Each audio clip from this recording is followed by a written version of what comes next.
to the Nen Show Podcast. We are no longer real. We are fake once again. This is your host, Craftsdwarf, here with my co-host, Mathwiz, as usual, still talking about One Piece. But One Piece is real. One Piece exists. It's out there. We will find it in another 100 volumes or so. Plus, that's actually lowballing it. Speaking of volume amounts, you made a bit of a commitment, didn't you? Yeah, because I realized in this stretch of chapters that One Piece is really, really good, and since I didn't really buy anything at Anime Expo, I decided, you know what, I'll buy some One Piece volumes. So, Some, yeah.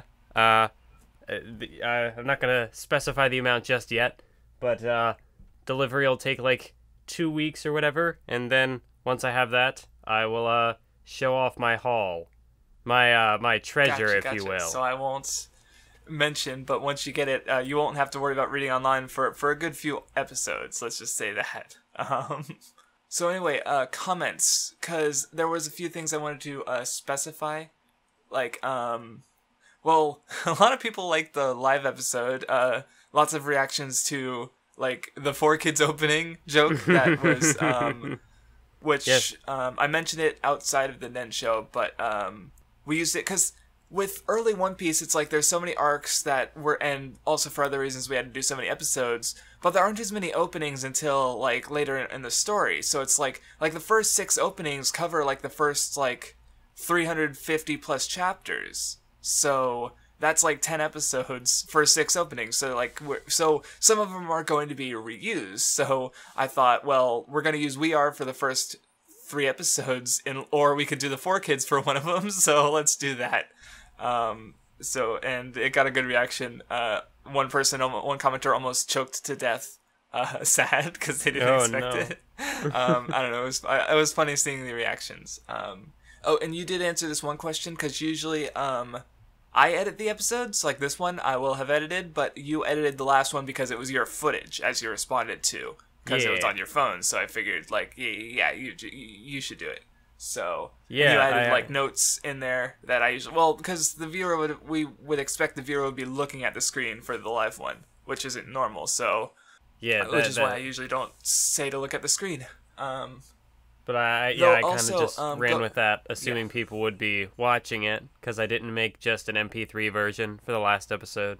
Yes, like I liked when I realized that I knocked down my Chica Nesso, and I like look over, well, because I saw her on the camera, and then so I like whipped my head over, and then you zoomed in at that exact time with the footage, and I fixed her, and I like that. That was good. But going back to more of an older comment on one of the Bleach episodes, I asked for people's input on the arc listing, and most people, like, if there was an issue, it was basically with, like, the first few arcs, because, and I understand, because, like, the best way to do it would probably been for the first episode to go up to Baratie, the second episode to go Arlong Park and Logtown, and then the third episode to do, Laboon, Whiskey Peak, and maybe Little Garden and Drum too. But the reason I didn't do it like that was because I didn't want to talk about too much stuff on the first episode, because I knew we were going to be doing it live, and if the discussion went on too much longer, then it would have eaten it into more of our expo time. It would have been harder to record. Like Mathwiz's phone space would have been more of an issue than it already was. So yeah, it was basically like that's the reason why. So and this ties into Misunderstood Madman asked about like how often the podcast comes out. Typically it comes out bi-weekly, so every other week. But but the thing about the start of One Piece is that like last week you guys got episode 1, but the week before that we did the actual recording at Anime Expo. So for us it's been 2 weeks since we last talked about the series almost. But for you guys you're getting 2 episodes in 2 weeks. So, but the next episode is short, so what's going to happen is next week there's not going to be an episode, then there's going to be the shorter Whiskey Peak, Logtown episode, then after that will be Little Garden and Drum Island, and then we should be back to normal schedule with, 1 episode every other week, so we'll take a break, then Alabasta, take another break, and so on and so forth. Unless Mathwiz literally can't put it down, and then we'll figure something out to make it go a little faster. So yeah, just wanted to, give some explanation of what's happening in the future and sort of like what, why we're doing some of the things we're doing this way specifically. You didn't have any comments, did you? Or you didn't find any in particular? Because you responded to a few in text, so. Yeah, no, the only other comments I saw were ones that you were going to respond to. However, there is something I wanted to address in place of the comments, because I'll basically treat it like a comment response. Because in the last podcast, I put a note on screen, like, while we were talking about the Zoro flashback, or no, was it the Zoro flashback or the Zoro fight? Either way, I don't remember. I didn't watch the whole thing. I just watched like bits of it because I'd already, I was there. Anyways, after going through this stretch of chapters, mainly the fight that Zoro gets against Mihawk, or against Mihawk. Okay. That sort of like I was able to like kind of look back on the other fights, and maybe there was like some. Just reading a couple of comments, like I didn't have any in particular to respond to, but maybe I saw something else that also kind of changed my opinion on that first, like the Zoro stuff, because with Luffy always standing at, in the fight against Kabaji, Luffy was just kind of standing on the sidelines and just sort of watching, just letting Zoro do his thing. And I realized with the Mihawk fight that's kind of the point, I think. So yeah, Luffy, in that instance, Luffy was both those instances, Luffy was letting Zoro fight. Well, because because it's a recurring thing. About that, that makes sense. Because like Luffy wants to let his crew sort of be their own people and do their own thing, and he's not gonna step on their toes. And also in the flashback with the Zoro flashback, I don't know, the Buggy one was goofy and good for Buggy, but.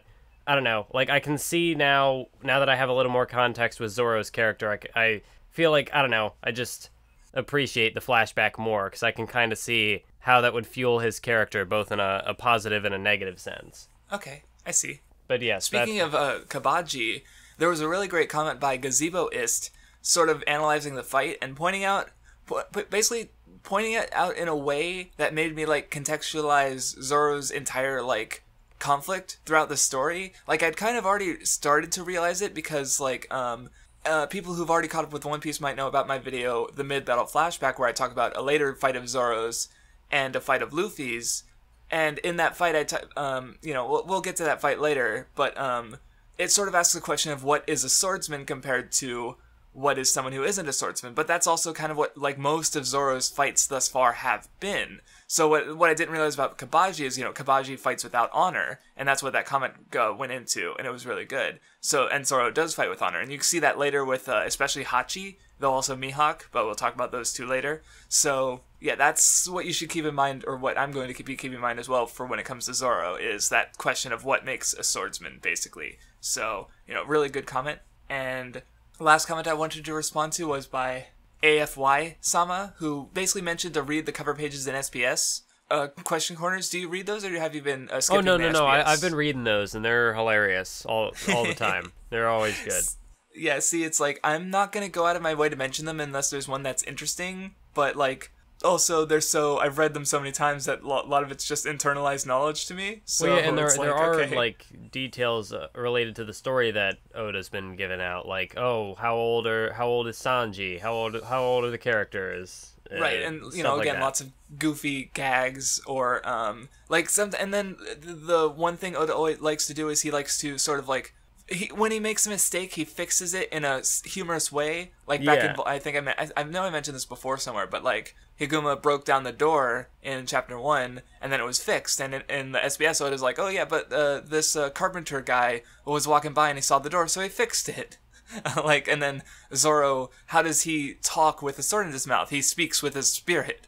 Goofy stuff like that. Like, just sort of like, don't think about it, or I fucked up, but I'm gonna fix it in a cheeky way. And there's definitely a few of those I like and will definitely mention in the future, because especially some of the stuff from the SBS comes back into the story, like, and that's when I think it's most relevant to mention. Same with the cover stories, like we finished the Buggy one, this stretch of chapters, but like, what is there to say about it? Buggy got lost, he met a mysterious lady, his crew Kabaji Emoji fought for captaincy and got captured, and Buggy saved them, and now so Buggy's crew is like, all that matters is Buggy's crew is back together. Buggy's got his body back, and there's some lady who she had a poster of Luffy, and Buggy recognized it. Oh, and he met Gaimon, but like, yeah. So it's like, what is there to talk about? I don't know. Did you have anything to say about the Buggy cover story? Other than it being cool, because like I've never seen anyone use the like chapter covers to like continue progressing part of the story while also progressing another part of the story and the story itself.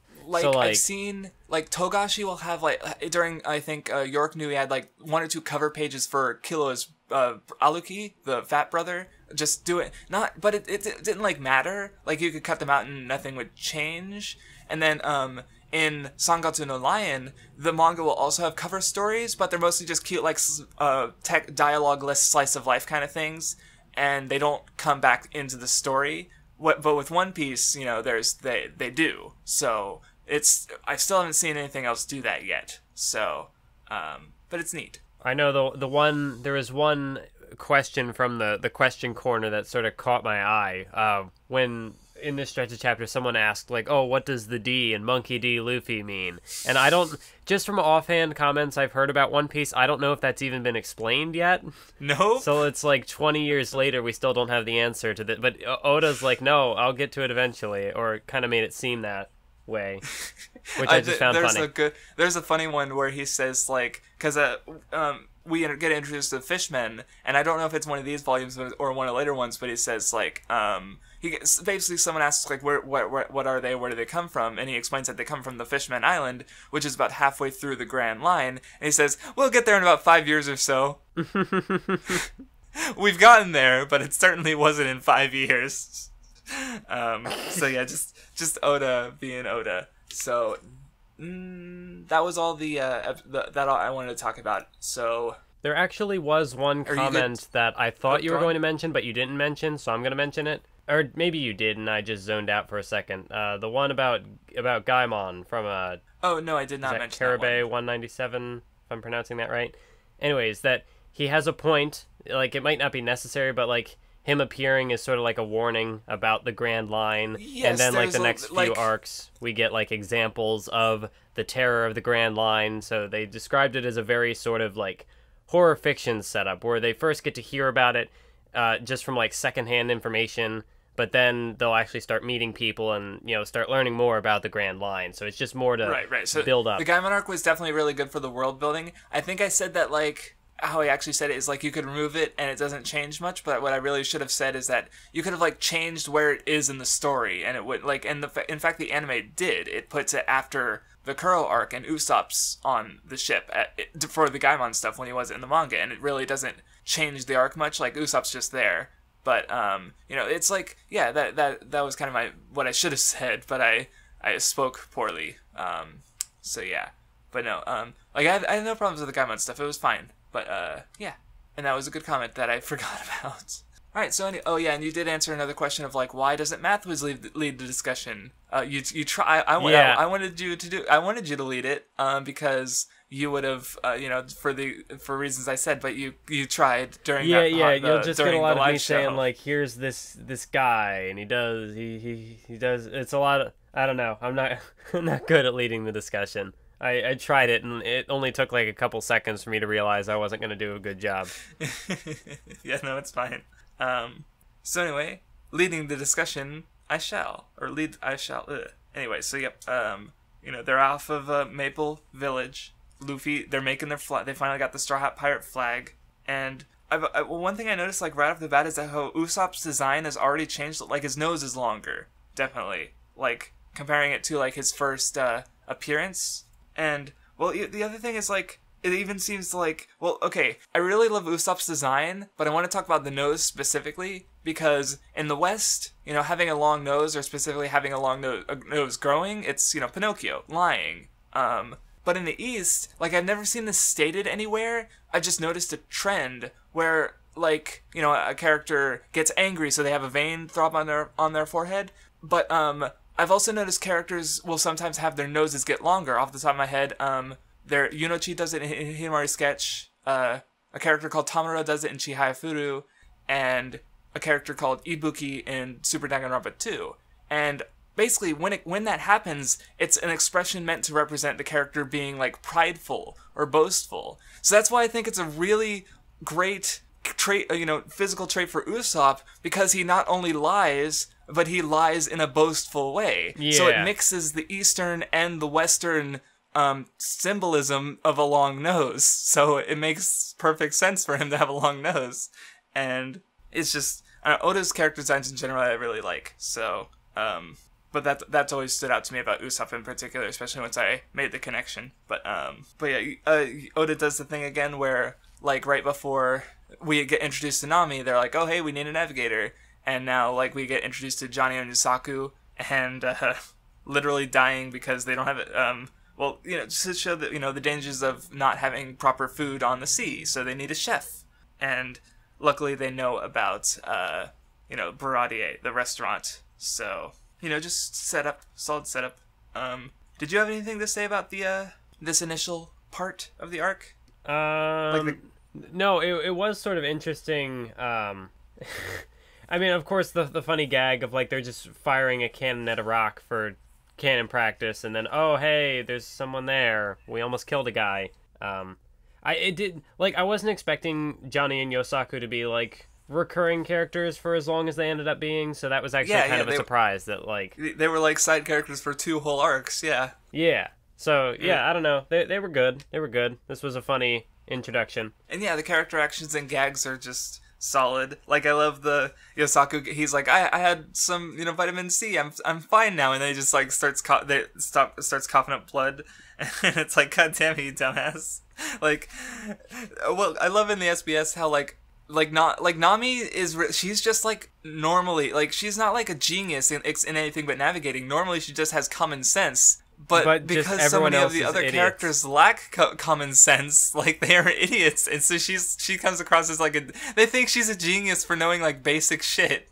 Yeah, that's... Like, I knew about scurvy and vitamin C as a child, and here are these adult characters almost dying of it, so it's like... oh, man. Yeah. Yeah, that was another sort of funny question corner thing, where it's like, who's the smartest and who's the dumbest, and... Oda, like, he was able to list off a couple of people for smartest, but then when it was dumbest, it's like, there's too many to count. Yeah, it's just... True. So anyway, on their way to the restaurant, we get introduced to Lieutenant Fullbody, who is the first Marine we've seen since Morgan, which is appropriate since he's not corrupt, he's just shitty. Like, he's more interested in, like, entertaining a woman than doing his job as a Marine. Though I also think that this sort of says something interesting about the setting, because, like, he fires on the Luffy's crew didn't really do anything, but he fired on the ship anyway. Because he's basically like, pirates, if you fly a pirate flag, you're pretty much a criminal. So, there's reasons I think that's the case, because, like, there's a lot of Marines who are, like, super zealous about killing pirates, but, just worth noting for now, because the Marines get expanded on pretty interestingly later. But up to this point in the story, like, even with Commodore Purin, he, like, tried to defeat Arlong, but, like, he immediately got fucking wrecked. So it's like, there's so many pirates and dangerous pirates that, like, if you are a Marine, like, Nezumi is the one who survived as a Marine. Even though he's a corrupt asshole. So it's like, you kind of gotta be shitty, or you have to be really strong, and not everyone can just be really strong. So... just keep that in mind for next time. Yeah. Unless you had anything else to add on the Marines so far. Well, I don't know. Maybe this is just because I've been following Team 4 Star's Dungeons and Dragons campaign, and they've got, like, a whole pirate, thing going on. And I've just kind of learned from that, don't trust pirates, but also don't trust the Navy. You're kind of just stuck in the middle, and that's where Luffy's crew is. Oh yeah, see, that's the thing, because some people have asked me, like, where would I where would I want to live in the One Piece setting, or what if I would like to be in the setting? But it's like, it's not like Pokemon where everything's, like, idealized and it's a paradise. No, the One Piece setting is kind of shit to live in. Like, it's basically like, do I want to be fucked in the ass by Marines, or do I want to be fucked in the ass by pirates? Like, there's no good option. So it's like, it's a fantastical world, and I really like it as a setting. I just don't want to live in it. So... I do like this little this little, like, just a little aside that happens because they get beaten up by full body, Johnny Nyosaku, and then, oh, what's this? Wanted posters, bounties, pirates, not, what, what could this mean? But, like, at the time, like, just reading it, like, I just glossed right over it, like, oh, okay, this is interesting. There's more here, obviously, because the paneling is all cryptic. You read it now, and you see Nami, like, there's a big dark panel of her holding the one poster. She's got a bit of a sour expression on her face, like... Yeah, I could tell it was cryptic, this definitely so, like, won't there's be gonna be relevant more in the future here. at all. But, yeah, it was interesting, then they flash back to it later, and I'm like, oh, I had to go back to my volume, and like, oh, there it is, there's the setup. Yep. Well, because the thing with Nami in particular, she's, like, this is where... Like, the reason I say, like, Arlong, or especially Arlong, is where, like, the series really gets good. Not that the stuff before was bad, but because, like, one of Oda's strengths is his ability to set up and pay off. Like, if he sets it up, I can expect that it will be paid off. And, like, with Nami, like, with up to the Kuro arc, you didn't really have that on the same way that you did with just Nami through Arlong, where it's, like, she, you know, one of the first things she says is that she likes money and tangerines, and then we find out exactly why, and it makes total sense. But it's like, you know, it's a good. So he had it in mind, but we didn't see that for like you know, almost more than 70 chapters into the story. So what I will say, because this did give me, it reminded me of like when I made my video about Kite and Hunter x Hunter, and how like the two anime adaptations integrate him into the story differently. And I kind of, like, as I was thinking about Nami's character, it reminded me of, like, 2011, or Hunter x Hunter 2011 Gone, where, like, I guess what I'm trying to say is, like, Nami was a good, like, she was a well-written, interesting character. Like, she didn't need to have her backstory spelled out beforehand like some of the other characters had. And so, like, some people look at the 2011 adaptation, and they see that, like, oh, Gone, we don't know why he wants to do what he does because we didn't get that Kite flashback beforehand. I see it. But, like, his character works because he's a well-written, interesting character, and it's less so even about... if you don't know why he wants to do it or what influenced him, like, he still works as a character, and Nami is kind of the same in before she gets her flashback. Like, she still plays off the other character. Yeah, I get that. Yeah, because that's just a general thing I find in writing, is that, you know, just because a character has a backstory doesn't mean that they're an interesting character, but... Yes, like, well, because a lot of people mistake backstories like, oh, they had a backstory. That means they had character development, or, like, dumb shit like that. Like, no. It doesn't mean anything if they have there's also the idea that a character needs, like, Aizen didn't get a backstory, but he was still, like, in my opinion, one of the more interesting characters in Bleach, and my personal favorite villain. Like, he doesn't need a backstory. Would some tragic backstory about him being bullied as a child and wanting to become a god, would that really make him a better character? No. Like, yeah, no, so I get how you mean. Yeah. Like, it's nice when it happens, but it's not necessary, is my point. So, anyway, back to the actual discussion. So yeah, full body fires on Luffy. Luffy redirects the cannonball into the restaurant, which starts some of his conflict in the arc, kind of. And we get a good introduction where full body is he's like, oh yeah, I totally know wine, and Sanji's like, no you fucking don't, you bitch. So what do you think about Sanji, I guess?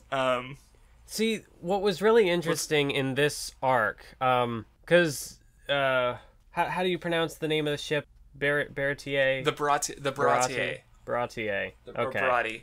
Either's fine. I think Funimation pronounced it Baratie, so... I think 4Kids pronounced it Baratie, so I don't know which is technically correct. Well, I know that, like, the gimmick with Sanji was, like, French stuff, but also being translated from Japanese to English, so, like, language.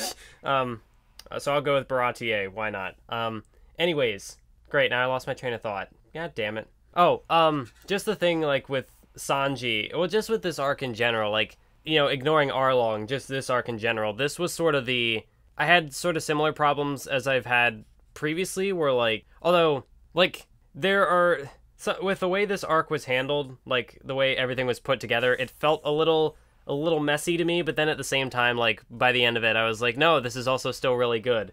And, like, Sanji was one of the prime examples of that. I'm wondering now, is Sanji going to be the equivalent of Gin and Datara? Is he going to be that character from One Piece, or have I yet to meet that fill-in? Wait, you're saying that Gin isn't the equivalent to Gin? No. One Piece is Gin? See, just for that, I'm going to pronounce his name as Jin, because I don't want to confuse him with Gin. Well, it's definitely supposed to be Gin, because Gin is silver, and Pearl, Don Krieg's armor is kind of gold, so they got like a little theme thing, but fine, go pronounce it wrong. Pirates, alcohol, ocean, gin. No, Anyways, Sanji's introduction is good. Sanji is good. He's a good boy. Though the difference is that Sanji is like a main character, so he's actually going to be around for a lot longer than Gin or Datara. So, see, I'm wondering who you're like, because that's the thing, is they're not just aesthetic, they're aesthetic antagonists. So I'm wondering if you're going to have one like that, who you're just like, man, I wish I saw more of this character, but then you don't. So. This is true. So maybe it's not Sanji. We shall see. But Sanji's good, so Sanji's still a good pick if you want a favorite. But yeah, so Luffy, he damaged the restaurant, injured Chef Zeph, and now he's stuck working there. And we pretty quickly get introduced to Sanji's, because the thing with Sanji and this arc in general is, it really drives home the idea of integrity, is how I'd put it, where, he has his code, don't let a hungry person go without food, don't hit, you don't really see it. I guess that comes in later, but Sanji will not hit a woman. That's another part of his personal integrity. And I know there's more. Shit, I can't remember more. Well, but I know that there's more I'll have to say about, a potential, I don't know if it was meant to be a theme, or, well, I guess sort of, but that's not till later. So I don't know why I even brought it up now, but I'll get to it later. That's fine. But, that idea gets introduced with Full Body because he's wasting food, and Sanji beats the fucking shit out of him. Well, yeah, that was that was a quick way to sort of make Sanji interesting right off the bat. Is he's got this clear principle that it doesn't matter what condition he will the be food's in. This is a Marine, a government official, and Sanji does not give a fuck. And it sort of does give that hint that he's so concerned about making sure people eat all food and that starving people eat. I wonder why that could be. Then we see the flashback and it all makes sense. Though, yeah, one thing I did notice that was a little different, or that I didn't pick up on before, was because we get introduced to the other chefs like Patty and Carne, and Patty in particular I thought he was interesting, sort of as in regards to that idea of integrity, because he thinks that customers should pay for food, which is fine. That's his personal code. It's not Sanji's, so which makes sense why they come into conflict. But later on, he actually contradicts that with Gin, because he. I think Gin even said that he could, or not with Gin, with Krieg, because Krieg comes in and he says that he will pay, but Patty says no, even though previously with Gin, he was like, yeah, I'll accept if you have actual money, but Gin was poor, didn't have any money, so Patty, he, betrayed his own integrity, and so, Sanji, ran over him because he was like, I don't give a fuck, but I guess that's skipping ahead a bit, so... But yeah, did you have any thoughts on the chefs in general? Because they introduced, they don't give a fuck. They're fighting each other. They're fighting their customers. I think this is when you really start to get, not that One Piece hasn't been quirky up to this point, but this is where the setting itself starts to match the quirkiness of the characters. Because, up to this point, you had a marine base, a couple, standard towns, but this is, a restaurant on the sea with a bunch of weird chefs, so it's the area itself has a different personality, I would say. So did you have any thoughts on that, or not in particular? I don't know, it was certainly an interesting environment, but yeah, that's basically it. Yeah, it's different. So, but yeah, as I said, Gin can't pay, so Patty beats the shit out of him, or after he breaks out of the marine hold, and Sanji feeds him anyway, because... and of course that which turns out to be very good for him to do. But and it also catches Luffy's eye, and Luffy's like, yeah, that's my cook. Yeah, Luffy tries to get him to join, to no avail, because Sanji's got his own deal. Because that's the thing, like, no one ever says yes to Luffy in a straightforward way, which I think I mentioned last time, but I think it's good because he has to earn the crewmate, basically. So, since if they have something holding them back, then, it's up to, they need to change in some way, or something, so, yeah. Well, and it sticks along this, like, recurring idea that, like, each member of Luffy's crew is still, like, they're still an individual. They're still, like... Yes. They are themselves. Yeah, because, like, there were even instances, like, with Sanji at the end where it's like, oh, well, if he doesn't want to come with me, then I'm not going to force him to come along. Right. Well, because, Luffy, he's all about freedom, so he's not a tyrant like so many antagonists have been. He wants mutual allies, well, yeah, and people then who want to follow him. So that also kind of ties back into, like, what happened with Kobe early on, where, like, Luffy wasn't just going to drag him along with him because, that wasn't, like, it would have been easy in, like, any other narrative for Kobe to just become a member of the crew because reasons, but that's not, that's not who Kobe is. He wanted to be a Marine, and Luffy wasn't gonna, like, he wanted Kobe to be independent. It's actually kind of a paradox when you think about it, because if Luffy wanted Kobe to join his crew, he would have had to betray his desire to be a Marine, which would mean that he wouldn't be worthwhile for Luffy's crew, because if he was able to bow to his desires like that. So, I didn't think about it like that. But anyway, yeah, Luffy isn't able to get Sanji to join. Gin warns them about the Grand Line. And Luffy is also a giant fuck-up when it comes to most things, as we discover. Like, he can't even do basic kitchen work without ruining everything. Yeah, this is... Like, that's why Luffy, like, has to be the captain, because he is just, like, he can't take orders. Like, even when he's trying, he's too independent. That's the thing, he's just too independent. Like, oh, look, food. That looks good. I'll eat it. Oh, it's for a customer, whatever. Or, like... He thinks that I'll clean this wok, but it's being used, so he burns himself. So it's just like he's just too free spirited to take orders. Too independent and too incompetent. I like the wordplay. Very good.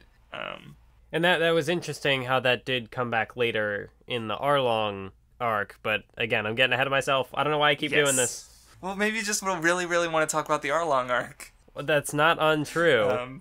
But yeah, we get the Sanji interacting with the other Straw Hats, which was like, I just love how he's able to just do like little unique reactions. Like he's kind of like quarreling with Zoro, he's fawning over Nami, he's arguing with Usopp about mushrooms. It's like he's having unique interactions with every existing member because they're all such unique characters that it's only natural, really. So. But anyway, I want to mention, because the conflict with Sanji and Zeph is, Sanji feels like he's needed at the restaurant, and I thought that was kind of interesting, because especially in these two arcs, you get introduced, especially with Arlong, but it retroactively applies to every character, but sort of the idea of family beyond blood, wink, wink, for any of those who've seen my video, but it's like, because Zeph's basically Sanji's father, or dad, rather, not necessarily, like, because they're not related, but their relationship is still very parent and child, especially, and that goes on to, with Nami and her family, and even the town. But basically, specifically the idea of the child feeling like the parent needs them. Like, my brother's friend actually, like, I think, like, he told his mom that he felt like they needed him, so he didn't want to just leave the house. So it's like, it's just a very childish thing to think that the parent can't get along without their child. And so, like, and that's kind of the thing, is like Sanji needs to, move on from his, because that's, I mean, I can't speak because I'm a 27-year-old man still living with my parents, but I pay rent, so it's not like I'm a freeloader. But anyway, yeah, it's just, that's kind of what it makes me think of, the child needs to leave the parent eventually, and Sanji's kind of like, he's holding himself back from his dreams and ambitions out of, concern for his parents, when it should be the parent who's concerned for the child. So, yep, that's what I had to say on that for now. See, this is what's good about Oda, is that, like, he can craft these characters with, like, all these different facets to them but, like, even all this is, like, even if you don't necessarily have, like, the emotional investment that maybe a backstory would give, like, you can still, there's still, like, interesting characters, and, like, even if you, like, obviously if you take the backstory away, then, like, we know less about the character, but even then, like, they still as what's the word I'm looking for? I don't know, just like with Sanji, how he's flipping emotions and like he's screaming at Zeph 1 second and then he's turning over to Luffy and arguing with him and then he's fawning over Nami. Like, he's just got so many different elements at play here, but like, he's good. No, it's good writing, good character writing. I get what you mean. So anyway, we get something very rare, a 2-day time skip. Which, well, see, I thought that was funny because the thing is that like the Arlong arc and the battling in Baratie, like that takes place in the same day. Like there's no time skip. They just like fight Krieg in the morning and fight Arlong in the afternoon. Wait, really? Oh yeah, I guess so. I guess a day never passed because I don't remember seeing any nighttime. Huh? That's why I thought it was funny that like 2 days pass between Luffy's arrival at Baratie and they're leaving, but it was all one day. Which I guess we'll talk about, because again, you still kind of have like Luffy is definitely fighting stronger opponents, but like he's not. Well, we'll talk about it later. But he's not exerting him. He's still not pressed. He's not been like pushed to his limit yet. So, which I think is good. And Zoro keeps getting handicapped. So, yeah. But anyway, Krieg's ship comes in and it is just fucking ruined. Like, how did you have a reaction to that? Like, with the fake out or? Well, it was more good setup that, like, the Grand Line is this, like, terrible place with all these terrors. See, like, with the fake out... because, like, Krieg's 50, ship armada went there, and it came back a single, like, this ruined ship, so it's like, it's really good setup. And then you've got, if by the fake out you meant that, like, he comes in and, like, he's begging for food and whatnot... No. Well, I mean, like I don't think that it was mentioned that like his crews had gotten, or maybe never mind. I think Gin did mention it. I take it back. I'm an idiot. Or no, maybe, or I don't know. Anyway, it doesn't matter because I feel like the way the customers were like, oh my god, it's Krieg, they're freaking out, but then it's like freaking out about like a lion coming to your door, but then it's like missing a leg and just like really wounded. It's like I don't know. That's what it felt. But never mind. But anyway, Krieg comes in, and he basically immediately displays why he's the antagonist of the arc, because he's a man with no integrity. Like, he doesn't, he fights in tricky bullshit ways. He pretends to be weak and goes back on his promises. Like, he's a shithead. Like, he pretty much wants the boat because he thinks it'd be perfect for sneak attacks. So, yeah. And we get to the part I mentioned earlier where Patty, won't feed him. He's breaking his personal integrity because he's like, oh, he's a shitty pirate. And Sanji's like, no, that's retarded. And he feeds him anyway. So then Sanji feeds him, and then Don Krieg, he does his big flip where, oh, I'm a bad guy. You fed me, now I'm gonna take over your restaurant. Yep. Well, because the thing about, like, having integrity as a major character point is like it has to be challenged by having that integrity, like, because some people see some aspects of Sanji's integrity as a flaw because he's punished for him, but at the same time I do think in the end it is rewarded even though he is punished for it, and this arc is an example because he gets punished for his integrity because a big fight starts because he helped Krieg's army recover, but at the end of the day, like, Gin comes over to their kind of like he doesn't quite leave Krieg. But Krieg, I don't know how to pronounce his name. But he's still, like, he makes concessions for Sanji because of Sanji's integrity. Because Sanji helped him, because of his personal code. So, like, he changed. And so, it was, Sanji... So, Sanji's integrity is both a flaw. It is a flaw, but it's mostly, like, what's the opposite of a flaw? A positive trait, because, like I said, ultimately the story does reward it. So, and you'll see that way later in a more recent arc. But yeah, there's some internal fighting because the cooks are arguing about how best to handle the situation, and ultimately Zeph agrees with Sanji, and they pretty much, there's a lot of I see, it's like we know how the situation turns out, so I'm not like, there's like a couple chapters of them arguing about it, but I already know how it turns. Well, because I mean, now I think about it, it's like I did want to mention this earlier, but especially with Sanji and Zeph, is because the two characters are so strongly defined by their integrity, they're really stubborn, and that's kind of why they butt heads so often, even though they agree on a lot of things, because in those few areas they disagree on, specifically whether Sanji should leave the ship or not, they're both, of course they're both going to be stubborn. They both, they're both, and again, especially if you see Sanji as like a son figure to Zeph, then, they're too similar. They're too similar to get along, I should say.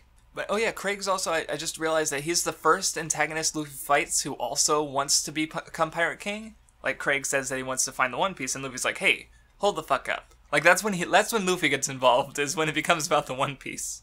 Oh yeah, I really like the moment where Gin's, like, apologizing and trying to, but Sanji says that, like, if I beat your shipmates to death when their stomachs are full, don't complain. Like, Sanji's still gonna hold on to his keep even though he fed the pirates. So, like, he's not giving up, is what he's saying. So, I don't know. Did you have any other thoughts on the whole situation, or should we just skip to ahead to when Mihawk comes in? Yeah, I mean, all the setup is fine. See, with the Baratie arc, this still had sort of, like I was kind of saying earlier, this had some similar issues I've had with previous arcs in, like, up to this point, where overall at the end of the day it's a net positive, but with the way everything sort of plays together, like, I don't know, I guess I wasn't as super invested in, like, the Baratie crew and, like, their antics, and then, like, once the battle actually begins, it just seems like there's a lot of because that's the thing, I was skimming through it, and there's, like, a lot of setup to the fighting and talking and the characters arguing with each other, which I think it's decent, but it's also, it's, like, speaking, having read the whole arc, like, there's not much to say on it, I don't think. It's just, characters in conflict with each other, which is cool. But it's also not major conflict, so... Yeah, I have very mixed feelings on this little arc, because in some ways I feel like it was, like, it had some of my favorite elements in the story up to this point, but also I feel like it had some of my, like, least favorite. Like, I think the fighting with all, like, the crew mates on the wing of the boat, it was a little underwhelming, but I don't really know, like, how to describe it other than it just being, like, I don't know, lower stakes than I was, looking for.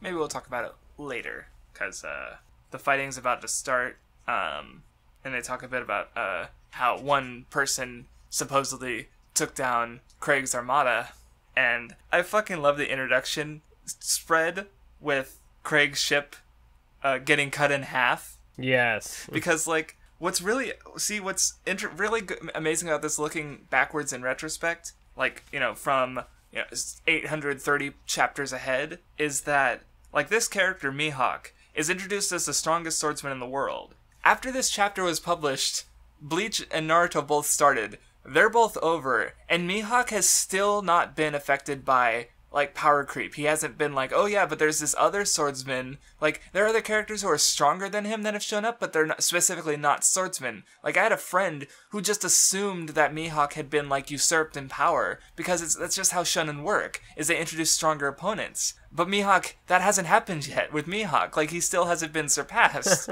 and that's kind of fucking amazing. Yeah, I really do like just how you put that in perspective. Like, this chapter came out before Naruto and Bleach started, and they've both ended, and Mihawk is still.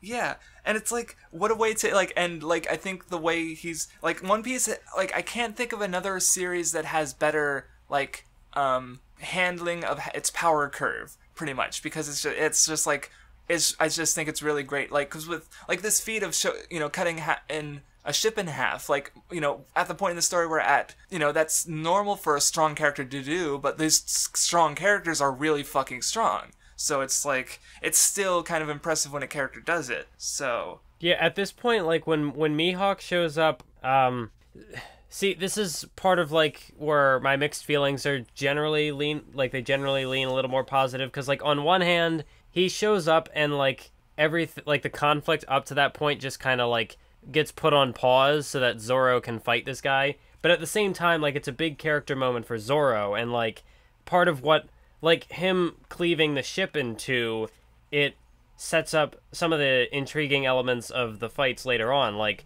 one of my favorite aspects of the Krieg Luffy fight was the environment, because you've got, like, it's on this ship that's been destroyed, pieces, yeah. So you've just got all these little pieces of what do they say, flotsam, just, like, sitting around, and so they're like jumping around from, trying to avoid the ocean and stuff. Right. Yeah, it's cool. So like it's good, but it's also like a little Well, I mean, the way I see it is like Mihawk, because one thing I realized rereading it is that the page that Mihawk gets introduced in is very different from Oda's typical character introduction pages, because Mihawk takes up the entire page. Like, it's one panel for the entire page. Like, normally I've pointed out to you how it introduces a character, and the character will be, like, popping out of the page, like, covering up some other panels, usually sort of stuck off to one side. But by introducing this character in one single page, he gives him way more presence, I think. And it makes sense considering, like, this is basically the strongest character we've seen.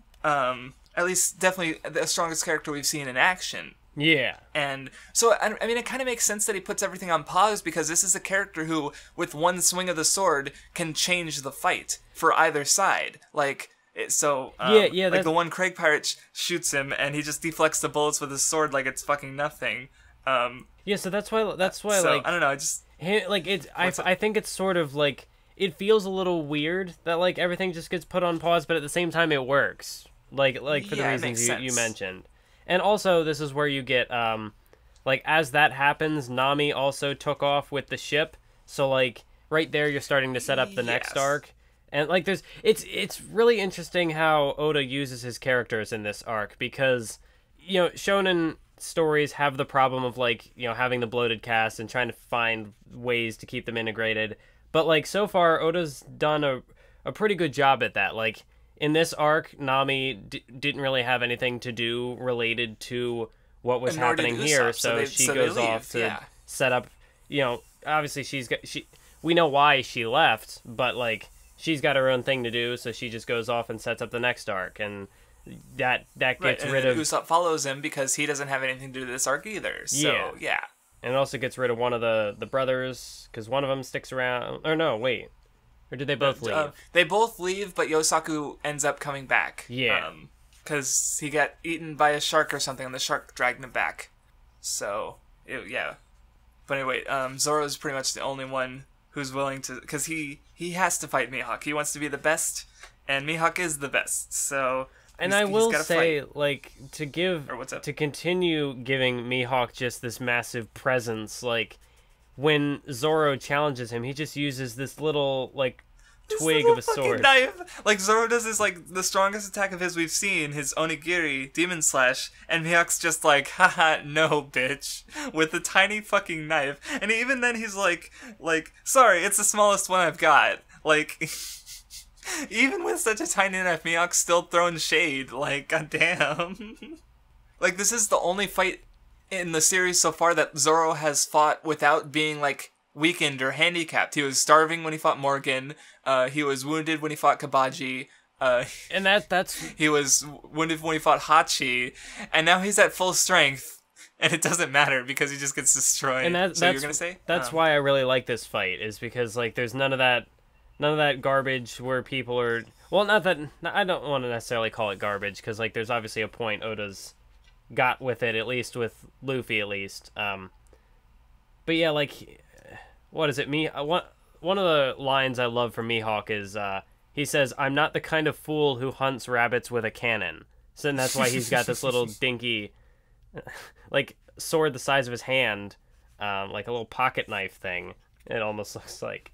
Yeah. But yeah, like, you've got Zoro going all out, and it's just nothing. He gets destroyed, but like it's good because it shows his what is it described, his ambition, his grit, as it gets brought up later. Like, yes, he even though he's getting slaughtered by some guy who's clearly out of his league, so far above him that, like, he's beating him with a little toy, but he still refuses to give up. Yeah, he still maintains all of his wit, like, because Mihawk, like, so many, like, how Mihawk puts it is, like, usually people would, like, if most people, like, fought Mihawk and got wrecked like that, they would run, they would give up on their dream, like, but Zoro refused, even, he'd rather die. That's where the integrity thing comes in, because he's willing to stand by his conviction to be the strongest, even over death. So, and it's because that's where you get to see that it's both like a benefit and sort of a curse with him, or at least like sort of seems like maybe they're setting that up here, because like he, on one hand, Mihawk would have just left, and like he wasn't out to kill Zoro or anything. Like he told him like, hey, just give up, but no, he continued fighting even though he was clearly not going to even really put a scratch on this guy, and eventually that wins Mihawk over. Because he sees how... he surpassed me, Zoro, you know? Like, yeah, just... It's a fucking great moment.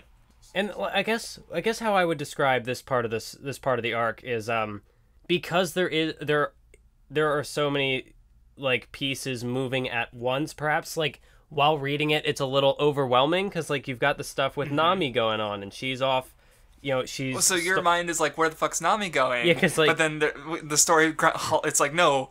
Mihawk now. Yeah. Nami's gone. Focus on Mihawk, and I think it was because, like, again, for me, I've just gone through the material so many times. I know exactly where Nami went, so it's not an issue for me. I'm just like focused on the Mihawk now. So, yeah, I think it was maybe like as I was reading it, I felt more because like looking back on it now, I'm starting to appreciate it more. But like as I was reading it, it just felt it was a lot of information because like.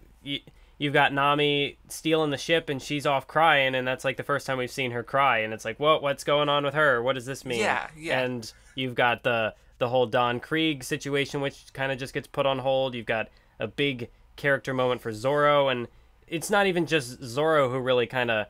Because, like I said, this fight was where, you know... part of the Kabaji fight clicked with me better because like Luffy standing on the sidelines because there's a very and then once Zoro's down, Luffy charges in because he's pissed, you know. So so you get a little moment with Luffy here. So yeah, well, because you even mentioned that like chapter, like as far as each individual chapter goes, like One Piece is definitely the densest of the big three so far. And I can agree. Yeah, there's like a lot of shit happens each chapter. Relatively speaking, especially. Yeah, because this isn't like Bleach, where like I can read it all in like one sitting in a couple of hours, read like 100 chapters, because you know obviously Kubo has a different approach, whereas Oda, you know, even if pages aren't necessarily packed with dialogue, there's still like a lot. He tries to make each individual chapter like a good experience to read. Like not to say that other manga authors don't, but.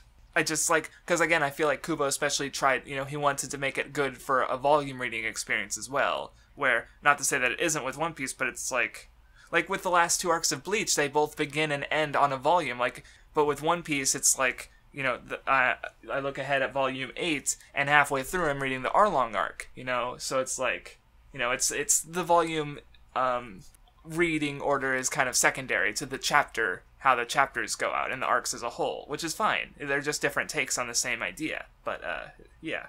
But anyway, Zoro, Zoro gets wrecked. But, yeah, again, Mihawk, he approves. Zoro promises that he will never lose to another swordsman again. And also, like, with how this fight plays out, because Mihawk's got, like, this tiny little sword, like, even when he seems to, like, stab Zoro through the chest, it's obvious that, like, this won't necessarily kill him because it's such a tiny sword. It's not going to go that deep. And then, you know, obviously, like, when he cut him down, you know, he basically held back because he's like, you know, I want Zoro to surpass me, so he doesn't kill him. He could have turned Zoro into giblets if he felt like it, but obviously he didn't want to. He wanted to, you know, defeat him, but he also knows that, you know, defeating him wouldn't crush his spirit, you know, because his spirit's strong enough, because he wants to fight Zoro again, so he wants to see, because I guess, like, that's the thing, he finally met someone who's like, yeah, this guy could beat me, maybe, and another after a while, and so, yeah, he wants that torch to be passed eventually, like, so, I don't know, I'm sure we'll see more of Mihawk eventually, so. And another thing I liked, just sort of something, I mean, obviously it's conveyed through the actual, like, action that's going on, but even, like, the panel where Zoro's swords break, but, like, the third one, like, the sword he got from, you know, his friend, I forget her name. Kuina. Yeah, Kuina.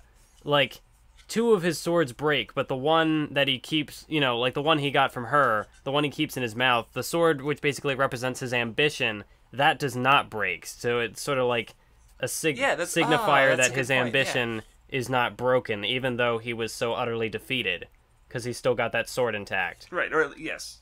That's true. I didn't notice that.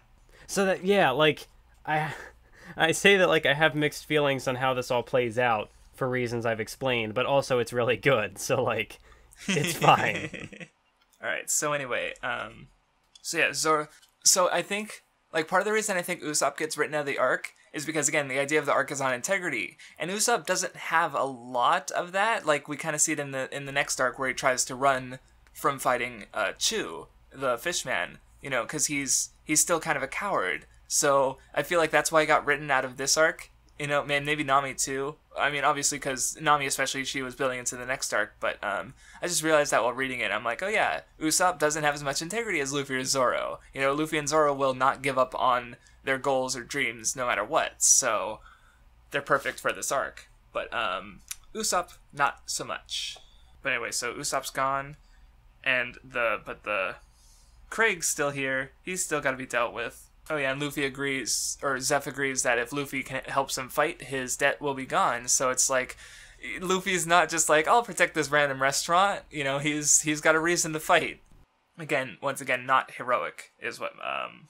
But yeah, there's definitely like a bunch of antics that I wouldn't say like matter a whole lot. Like they're just kind of like with Patty and Carne attacking with the fish head. Like it didn't matter, but it was. Also but I mean, Krieg throws the ship easily and Sanji kicks it away, so we're just kind of like seeing how strong these characters are.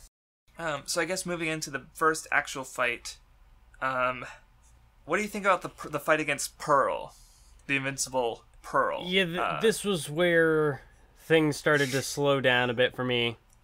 Yeah, because again, you get a lot of like, you have these random sort of nobodies who are part of Krieg's crew, who it's like, oh, we're threatening, but it's clear that they're not, but they're still sticking around. And I don't know, Pearl just wasn't super interesting. Like, I'm sure there's a purpose behind it. Well, see, that's the thing, is I mentioned the integrity thing a million times, but like, with Pearl, it stops basically, like, at least, or it's paused briefly, because like with Pearl, like the connection, the contrast I saw was, you know, he's. Sanji, he doesn't want to hurt his hands because that's his, pride as a cook. And Pearl doesn't want to hurt anything because he's weak. And with the moment he gets, a nosebleed, he fucking gets triggered and starts burning everything down. But so it's like there's this like aspect of like fear and, and risk. But like I don't see how it meaningfully ties into the integrity thing much at all. So I was just kind of like, okay, that's a thing, I guess. And the fight itself was, like, it was, I don't know, it's kind of neat to see Luffy and Sanji doing stuff, but, yeah. I think maybe I just felt more underwhelmed by this fight, because, like, we were just coming off of, all that density that was just packed into the Zoro Mihawk stuff, and then it's just, like, a bunch of scrubs. And then it just goes into, like, Pearl, and it's like, okay, never mind. But, I mean, and then, like, I don't know, I guess I felt like, because when Sanji's fighting Pearl, that's when you get Sanji's backstory integrated, and maybe I felt like it wasn't, I don't know, maybe I wasn't as big of a fan of how it was integrated, because, like, they're fighting, and then they're like, Sanji, what are you doing? And then he just sort of, I guess, like, tells his story to everybody, and, like, Pearl just stands there. I'm not entirely sure, like, just with the way it's conveyed, like, I don't know if he doesn't say anything and they just flash back to it while he's on the ground. I'm not... Because then, like... Because the crew is all like, oh, you took something from Chef? Okay, he definitely did not talk about it. I think he mentioned... I think he just was talking... he just said that, like... Well, because, like, looking at the actual panels, Sanji said, he owes Zeph because he took something from Zeph. And then we get the flashback, and then after the flashback, he says that, Sanji says, like, Zeph ate his foot and saved his life. So I feel like, oh, okay. The scene kind of makes sense, but it's just like we get a big break for the longest flashback so far, for sure. Yeah. Like, up to this point, like, Nami's might be longer, but this one's also pretty decent length. So it's like, yeah, so I don't think, like, he explained his... Because I thought about that, too, in the past, for sure, and I didn't think about it again until you mentioned it, but, it might have... like, looking at it now, like, he did not, like, suddenly stop to talk about his backstory. Like, in fact, like, no one even... like really responds. See, like one of the, like looking at the chapter after Sanji, after the flashback, someone's even asks like, or repaying a debt, like so like no one knows what the fuck he's talking about except Zeph, basically. Oh, okay. And they're the ones who are kind of talking. So all right, so maybe that's less of an issue for me. Maybe it's more of like, it's do I say maybe like a pacing thing? Because like we just had the break with, you know, we sort of put the action on pause for the Zoro Mihawk thing. And then we kind of start the fight, and then we stop it again. Thing. Well, it's actually like it's like Neji versus Naruto, except even without the like, because Neji, he literally like stood there and told Naruto his backstory. Yeah, and I mean, like we were kind of talking about, there wasn't much actual fighting in that fight. But with this instance, it's like it's still like a bit of a a break in the pacing. I generally don't like talking about pacing because it's like, it's mostly feelings based, but it's definitely like a break in the like you said, the action was put on pause for Mihawk. Then we got a bit of fighting with Pearl, which wasn't great in the first place, and then we get another the flashback, and like the flashback was really good. The Mihawk stuff was really good. The Pearl stuff was but like I can see how that.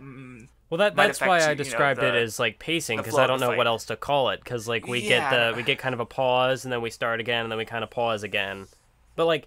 It's a really good flashback. So like at the same time, this is where like again I reiterate my mixed feelings. Where like everything works in the end, but it's like the execution. I think, but it's a good flashback. Yeah, it's a really good flashback. So I don't know. It might just be I'm still having some sort of a disconnect, and I'm trying to figure out what that is. Because like with Arlong, I didn't have I'll just spoil my feelings on Arlong now. I did not have any real issues at all with Arlong. Because, like, you know how in the last episode even I was saying that, like, most of the arcs up to this point, I had some sort of a disconnect with something in the action. And Baratie is kind of the same way, but Arlong not so much. Yes. Is what you're saying, right? Yeah. Yeah, I gotcha. Maybe I'll figure out what exactly that disconnect is someday. Because I definitely feel like all the big three, especially Kishimoto and Oda, like I definitely think their storytelling improves over the course of the story. But like One Piece is already like pretty good, even at this point, and it gets better, and I'm like, holy shit. Well, that's the thing, is that it does get better, and like here I guess is where I'm seeing. Because this is only just the beginning of the story, so maybe there's... Real quick, okay, so how would you compare Baratie to Kuro and Buggy and Romance Dawn? Like, would you put it above any of those? Or all of them? Well, I did sort of say earlier that it has some of... Like, it does something...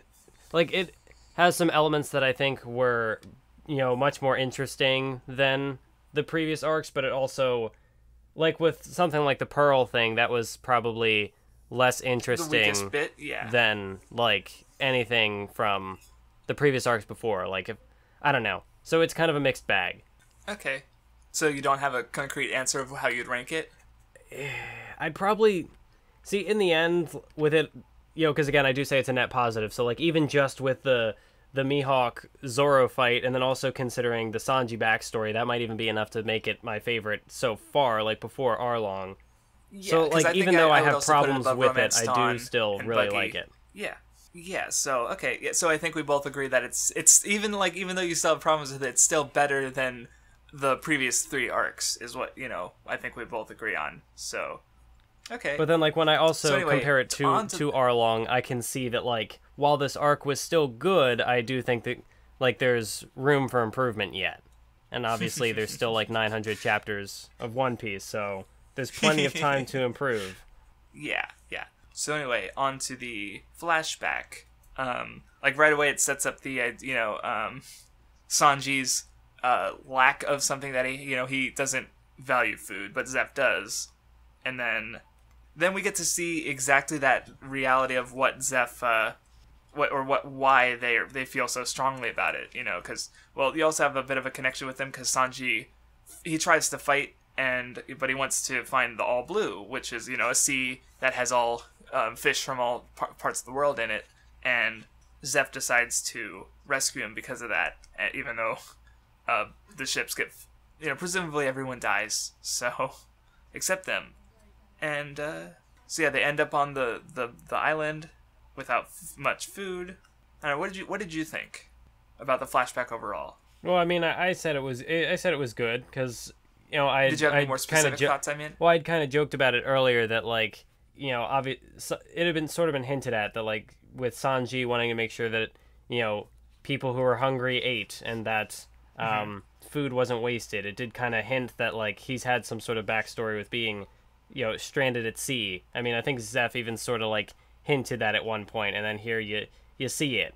And it. Oh yeah, he like asks like, have you guys ever felt what it's like to be without food for a long period of time or something like that? Yeah. And yeah, then here you see that you get the reason why they're so why they have such conviction about that, because they had that experience. Right.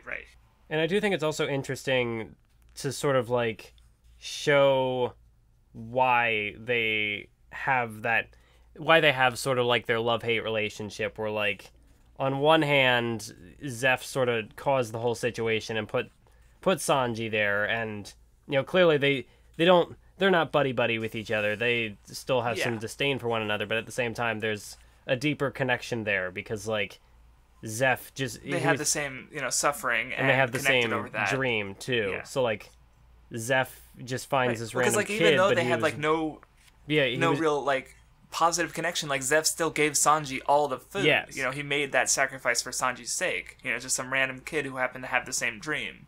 That Zeph is no longer willing or able to pursue. Like he gave up on finding the All Blue after like a year in the Grand Line, I think. So yeah, but yeah, it's a good flashback.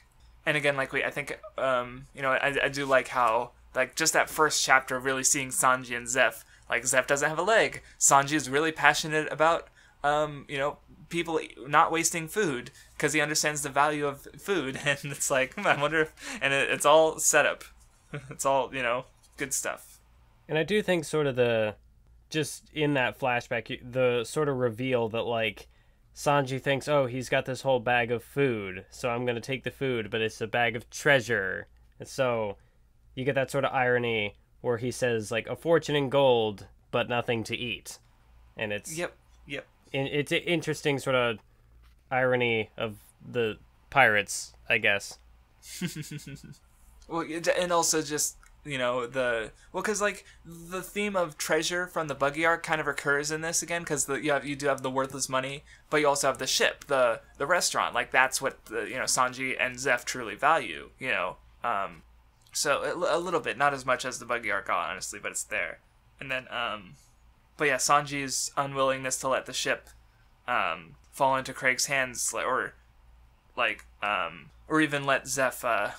Like he's not, he's just not fighting back. He's not trying to save Zeph. But he's not giving up the ship either. And Gein's like, just give up on your integrity, basically. And Sanji's like, no. And so Luffy gets pissed and tries to break the ship, but that doesn't help anything. And then Gein eventually, leaves Zeph. And I like how Pearl is beaten by Gein and not Sanji. That was kind of neat. So yeah, I guess moving on. Did you have any thoughts about Gein versus Sanji?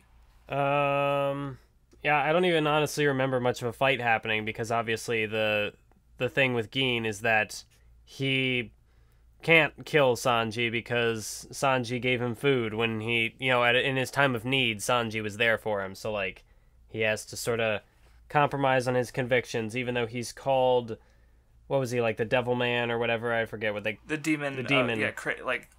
Yes. Yeah. Let me find it. It's right there. But yeah, he's like, oh, he'll never spare anyone. He's such a vicious assassin man. But actually, no, we've never actually seen that from him, and that's why, because he can't kill Sanji, because Sanji spared him. It's like right. Well, because that's the thing. He was previously everything for Don Krieg. Like he was the one who used himself as a decoy to get full body off of Krieg. But at the end of the day, he can't, because of Sanji, he sort of loses some of that integrity. He tries to ask, like, hey, can we just leave the ship alone? And Krieg's like, no.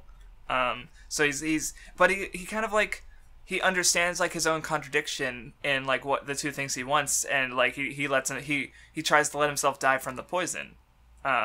So though I guess before we get to that, there was a popularity poll. Did you have it in yours, too? Yes, it was there. Oh, there it is. Found it. Chapter 61. So I guess we could talk about that first, because number 1 is Luffy. That's not going to change. Luffy is forever the most popular character. You mean Luffy's not going to pull an Ichigo and just drop out of the polls? Nope. There's no Hitsuga. Well, he almost loses like once, but that's probably not going to happen again. But yeah, Zoro's number 2. Shanks is number 3, which is interesting because he only showed up in like 1 chapter. Yeah, I did think that was interesting. Although, again, we gushed about that first chapter last time. Yes, like, it was a good chapter. You've got Shanks at 3, you've got Ben Beckman at 6, and like right. That's even weirder because he didn't do as much, but it was still a good chapter. But like he's above like Usopp, who's like a main character. Poor Usopp at number 8. Like Sanji, this is his focus arc, so it makes sense, and he's definitely cool, so it makes sense that he gets a lot of like. Nami's at number 5. That's pretty solid. Especially because she hasn't really gotten the level of focus as the other characters. Even though she was introduced in the Buggy arc, but like we didn't get to know a lot about her yet. So I was sort of surprised that Sanji was at 4 because I wasn't entirely sure like when sort of like the announcement for this popularity poll was, and considering this is in the middle of the Baratie arc, like right shortly, like a couple of chapters after the Sanji flashback, so I wasn't even sure if like they were how much of the like that the audience had gotten when they did the vote, basically. So I was curious to see if like in the next popularity poll if Sanji goes up higher, or maybe even, well, obviously Nami's backstory definitely wasn't there, but I don't know, maybe because this is like the volume release, maybe it had actually occurred a little later or earlier. I don't know. Yeah, that's the thing is I don't, well, because we're in the West, so we don't know how the popularity polls go normally. So yeah, because I know like in for My Hero Academia, for example, there was like an announcement for a popularity poll like in the actual comic at some point, and then like a couple of chapters or like a couple of volumes later, then it actually happened. So like there you could maybe sort of like take a guess as to like how the timeline worked for it, but there was no such announcement in these volumes. Yeah. So like say, yeah, there's a popularity poll coming. Stay tuned. One thing I do think is really interesting, though, with Shanks and Beckman being so high, because I'd imagine they're going to come back later in the story. You don't need to confirm that, because you would know. But because, like, again, with how strong that first chapter was, and clearly there's, like, an audience investment in these characters, so when they actually come back, I'll be interested to see how... Well, obviously Shanks is going to have a big role, because he's the Kite to... He is to Luffy what Kite was to Gon, and Kite was pretty significant when he came around, so I would only imagine Shanks would be at least as significant, if not more so. So, yeah, it'll be interesting to see how they get integrated and what like their actual role in the story will be, because clearly they're popular characters, so... And that just goes to show that Oda did a good job with that first chapter, setting them up. Yeah. Though, I mean, thinking about it again, I wonder when the anime had started relative to these chapters, because if the anime was going, then that would have, Kuina is really popular for her, like, considering, like, she was, like, in just, like, one flashback and then kind of referenced again during the Mihawk stuff. Like, she's even higher than, like, Mihawk or... Actually, there's no one... Yeah, I'm actually kind of surprised Mihawk is so low. Because he's just, like, really powerful and cool, and I feel like that a lot of people would just, like, eat that up, so... yeah, Kuina's higher than Gin, higher than Kaya, higher than Kobe. Yeah, I mean, top 10, that's pretty good for a character who only showed up in, like, one chapter in a flashback and died. Yeah. Exactly. Also very sad that there's no, like, joke votes, like, with Bleach. Those were the best. The one votes. Oh, yeah, no, there's only so much space on this page. Not like where Kubo would, I assume, dedicate a couple of pages to, like, show off literally everything. Yeah, pretty much everyone who got votes, at least for a time, so... But anyway, Oh, one thing that I was... See, I think I already... Or what's up? Did you have any final just because thoughts we were talking about Kuina, that did sort of give me... It reminded me of a thought I had regarding that flashback. I was curious if... Well, now I lost my train of thought. If I remember, I will get back to it. Or no? Okay, something else. Okay. But yeah, I also like how, like, during the Gin fight, you have Luffy trying to make a few cracks at Krieg, because Luffy's not going to stand around and do nothing, so, yeah. Like, well, because it's a little different from the, like, I think, yeah, it's like, with the Buggy stuff, it's like, why, I guess the kind of question is, why wasn't Luffy fighting Buggy? Like, they were just kind of watching Zoro and Kabaji fight, like, where at least with Mihawk, it made sense while no one else was doing anything, because Mihawk so powerfully demands that presence, you know, he demands attention, so I kind of like that here you have Luffy going after Krieg. Like, Sanji versus Gin isn't as important as Mihawk versus Zoro, so, you know, Luffy trying to get some hits in makes sense. But yeah, Gin isn't able to kill Sanji. Krieg decides to kill everyone with poison. And Gin accepts his death, but you know, he gives Luffy the mask and forces it on Sanji. Yeah, I did like how how the whole mask thing was used, because like Luffy throws him over, and then Luffy's like, "Oh no, I don't have a mask," and oh, good thing this mask was just conveniently there. But no, yeah, it was Gin's. So. Yeah, of course it was Gin's, but it was just sort of interesting how Luffy's like, "Oh hey, look, a convenient mask," because Luffy's dumb. Luffy is very dumb. So anyway, I guess yeah, the Krieg fight is definitely stronger. Like I think it's hard to pick. See, Zoro Mihawk is such like a very different fight, like in just like what it was setting out to accomplish in the result. That's hard to like rate it against the other fights, which are more traditional. But I guess what did you think about Luffy versus Krieg? Like I'm just like flipping through and the fucking like the first exchange when Craig's like, "Yeah, you can't hurt me. I've got a cape of spikes," and Luffy's like, "I don't care," and he just punches like the damage. Like Luffy is like at an absolute disadvantage like this fight. Like the terrain is not to his favor. You know, he's a devil fruit user and it's water. And Craig's got all these like bullshit things, but Luffy's just like Luffy basically gets by on pure endurance and strength because he's just that strong. Like the way I see it is like when Luffy breaks his armor, like he's not like if he really wanted to end the fight quicker, he would just like hit Krieg in like the face. But I think he was trying to make a point, you know, like because Krieg makes so much of a big deal about his weapons and armor, but like his weapons are mostly ineffectual, and Luffy breaks his armor, so it's like it doesn't matter, you know, or as they put it, the military might versus the blind spear of grit and you know willpower. So yeah, that was definitely like the more interesting aspects of this fight. Like you talked about like the cape of spikes, and that was probably one of my favorite moments in the fight too. It's just, you know, for all like the posturing and whatnot that Krieg had been doing, and he puts up the shield, and Luffy just doesn't care. He just punches right through it. But yeah, and then on that topic of you know just grit, it does.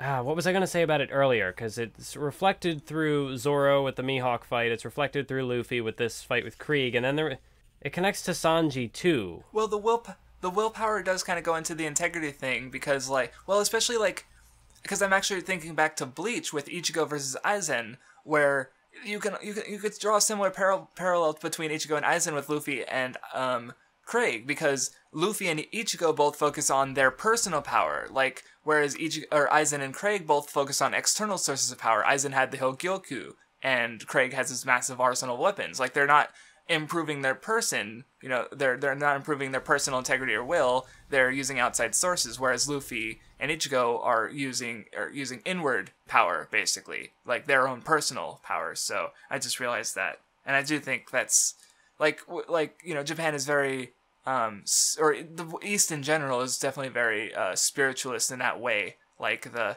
sword is an extension of the self. Like the sword is not a weapon or a tool. It's the person, kind of, that idea. So, did you have a thought or that you were trying to say?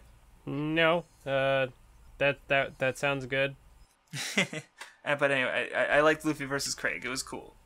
Yeah, I thought it was just kind of okay.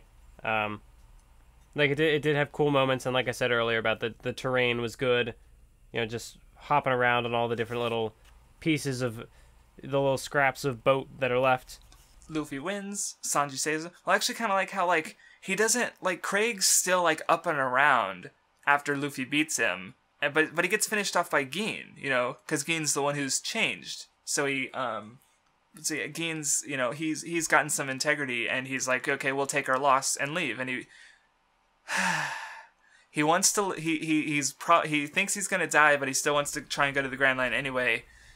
And I gotta say, okay, I guess it's kind of a spoiler, but it's also not really. Gin has not shown up again. Neither is Krieg.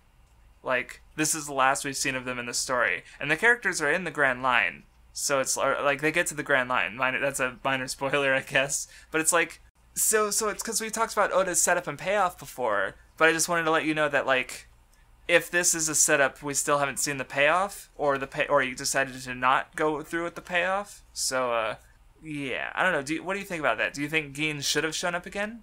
I don't. Because I would have liked it, because I think he's a cool character. But yeah, I don't really know, because like, I feel like some people may, like, I could potentially see someone having a problem with One Piece that, like, oh, characters don't really die. Blah, blah, blah.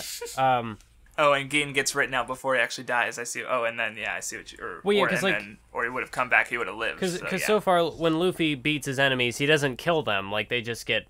Yeah, I don't think really anyone has died so far, like, out of the... No, I think there's even an SBS question that points it out, but Oda's response to that is that having their dreams broken is worse than death, yeah, basically. So... And that is sort of reflected in the protagonist, too, because that's what, like, Zoro says, is, like, he would rather die than be defeated or whatever. Yes, that's a good point, yeah. Or he'd rather die than give up on his dream. So, yeah. So, yeah, like... And that's... I mean... I wouldn't really have had a problem if Gin survived and came back at some point. Like, I don't know, like, whatever happened to him, it would have been fine with me. Like, if he lives and comes back, that's fine, because, you know, it's not like I was expecting him to die. If he did die, that's also fine, because, I don't know, if there's nothing really else to do with his character, then don't worry about it. Don't bring him back. Don't force him into the story if he doesn't need to be there. Yeah, that's fair.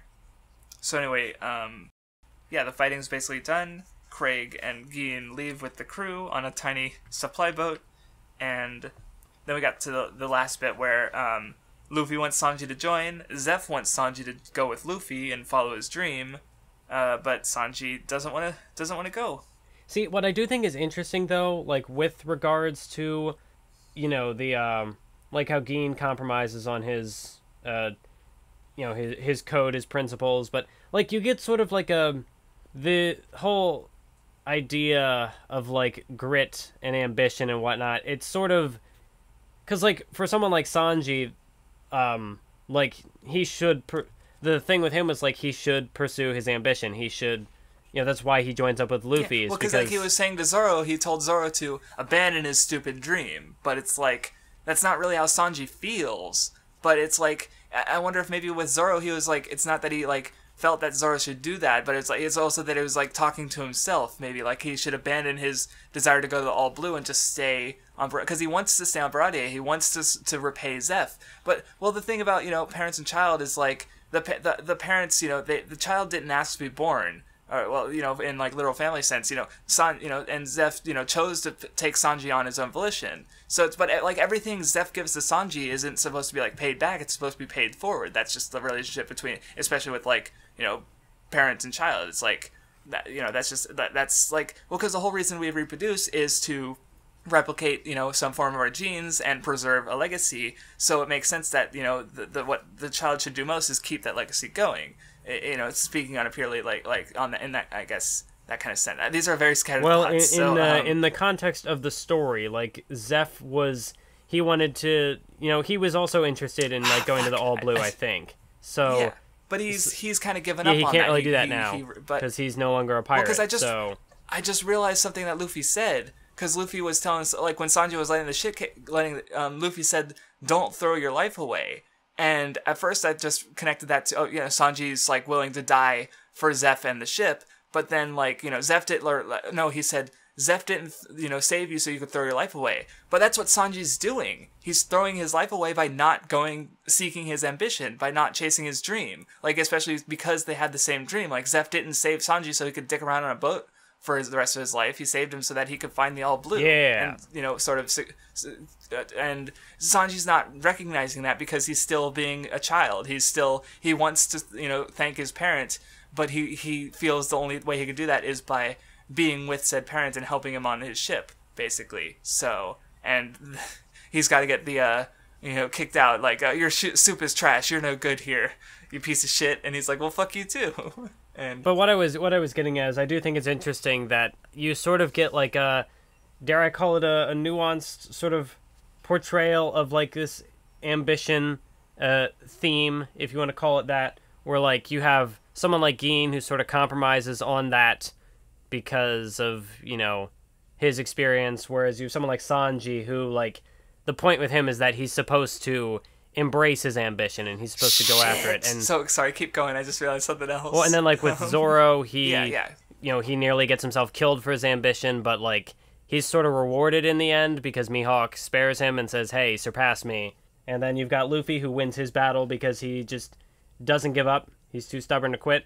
So you kind of get like a mix of both. Like it's a lot of what you realize about Gin is that because to read sort of like. Because the thing with the pirate crews is, we'll talk about this more next time, but I do think that each one should be read as like a family, as a familial structure, and especially like, there's one crew later that's very directly doing that, in that the captain has his crewmates call him Pops or Dad, like he's literally a father figure to his crew, and so to read that with the Krieg's crew is Gin is sort of like he's.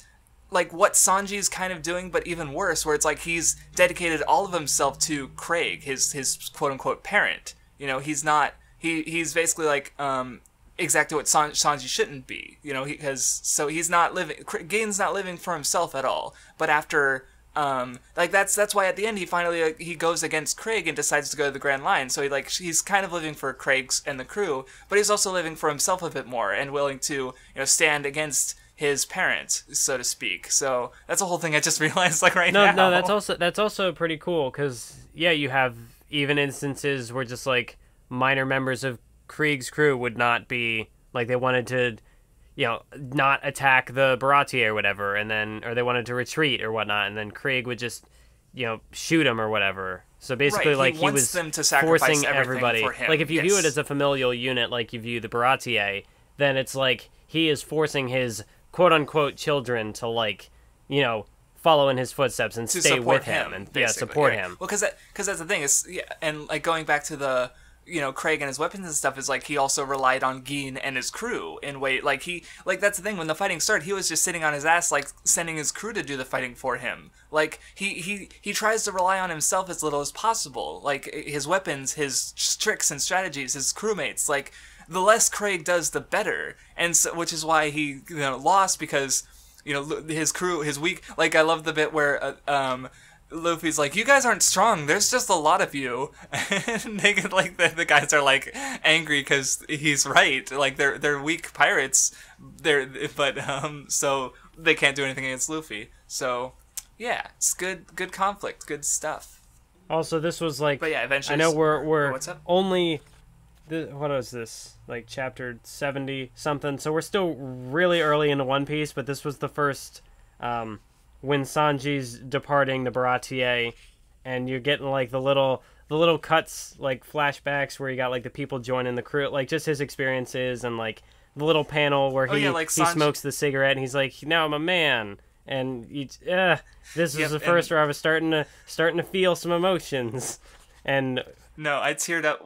Specifically, I teared up when he finally like all that stubbornness just like broke when Zeph said, "Keep your feet dry," and Sanji he bows his head, like the stubborn, prideful, angry Sanji bows his head and says thank you, and yeah, I got watery eyes. No, it's really good, especially with like how it's portrayed, because he's just trying to walk off without really saying goodbye.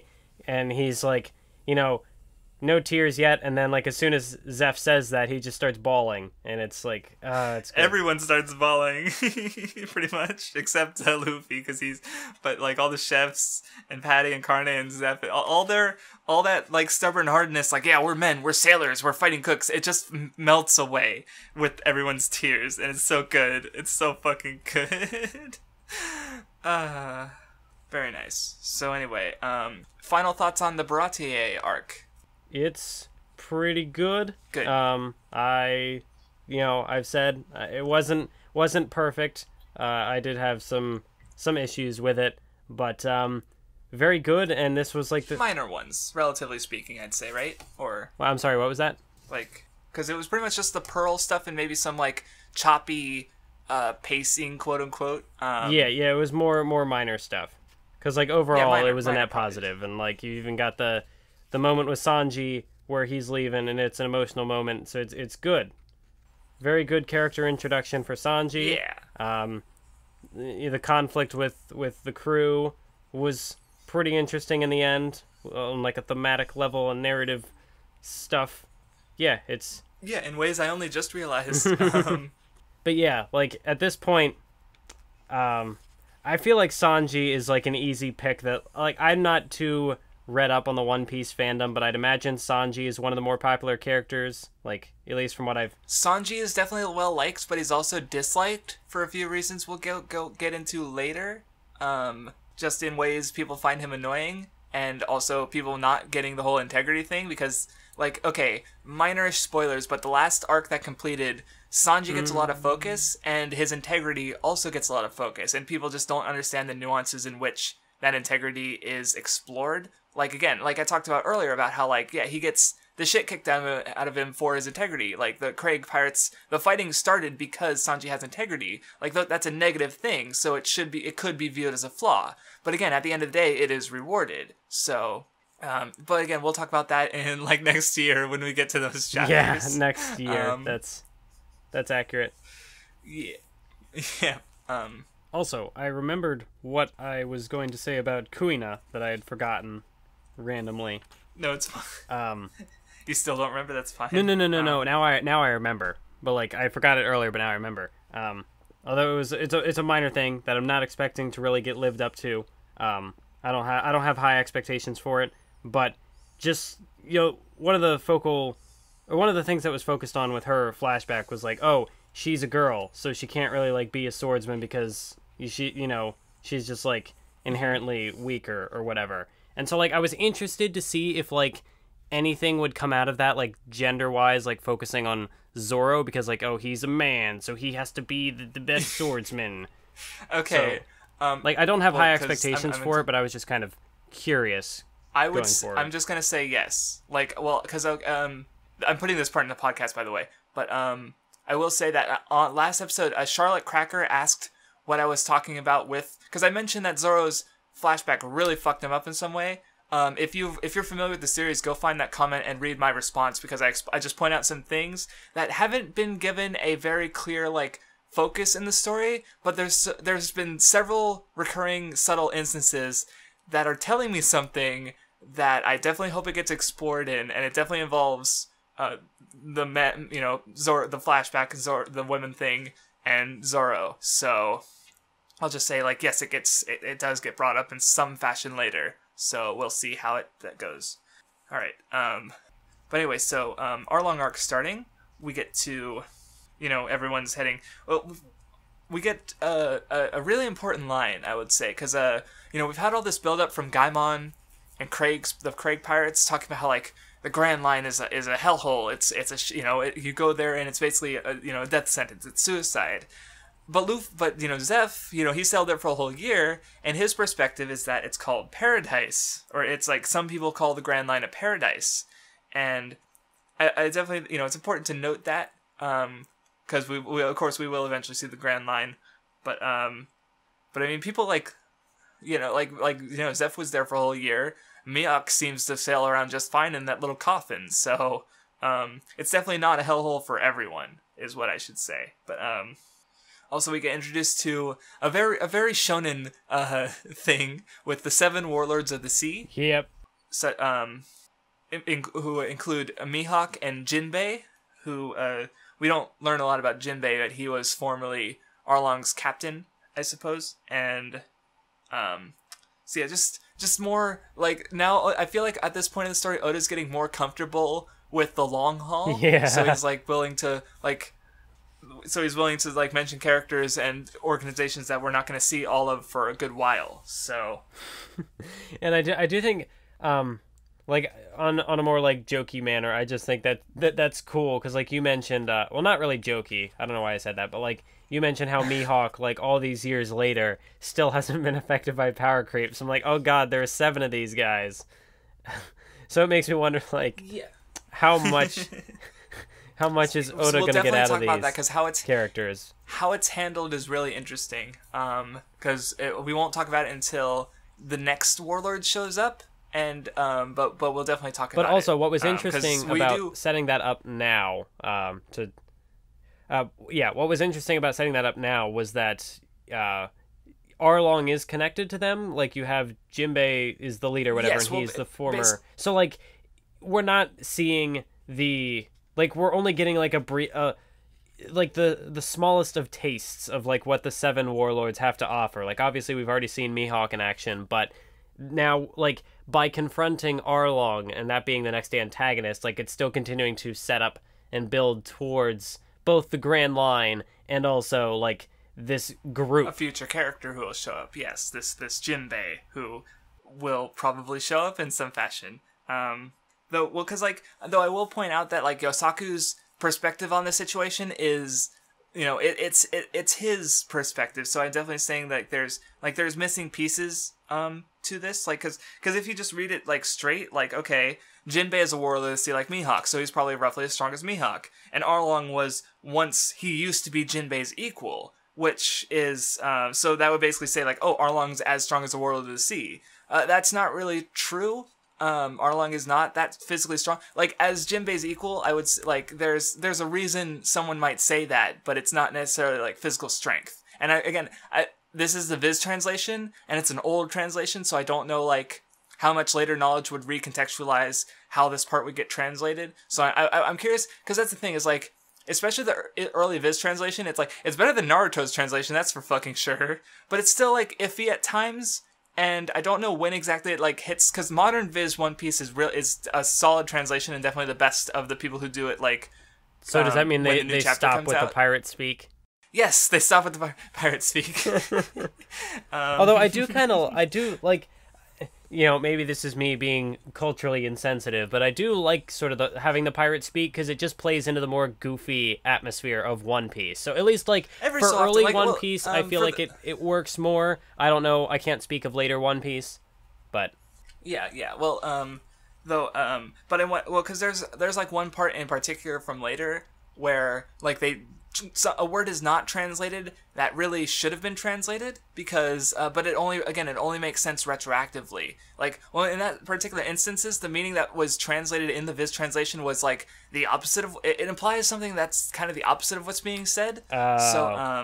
See, it's really it is funny that you mentioned that line about him, like, he used to be Jinbei's equal, because I just sort of glossed over it, and I was like, well, I just sort of inherently didn't believe that to be the case, because, like, if I have any knowledge of narrative structure, obviously if we're already being introduced to Arlong... It's not a good idea to have, like, Luffy fight someone who's exactly as strong as Mihawk, like, this early in the story. Right, it just doesn't make sense. So I guess I didn't read it as, like, an equal in strength, I read it as something else. Yeah, like, that's the thing. The wording isn't, like, firm on that, but I could still see people interpreting it as that. So, like, obviously no one would, having read the whole series, but, like, you know, it's just a thought I had, because people are really iffy about their power scaling. So yeah, because power scaling, it's a part of the narrative, right? It's serious business. It's serious business. Don't joke about power scaling. I will kill you.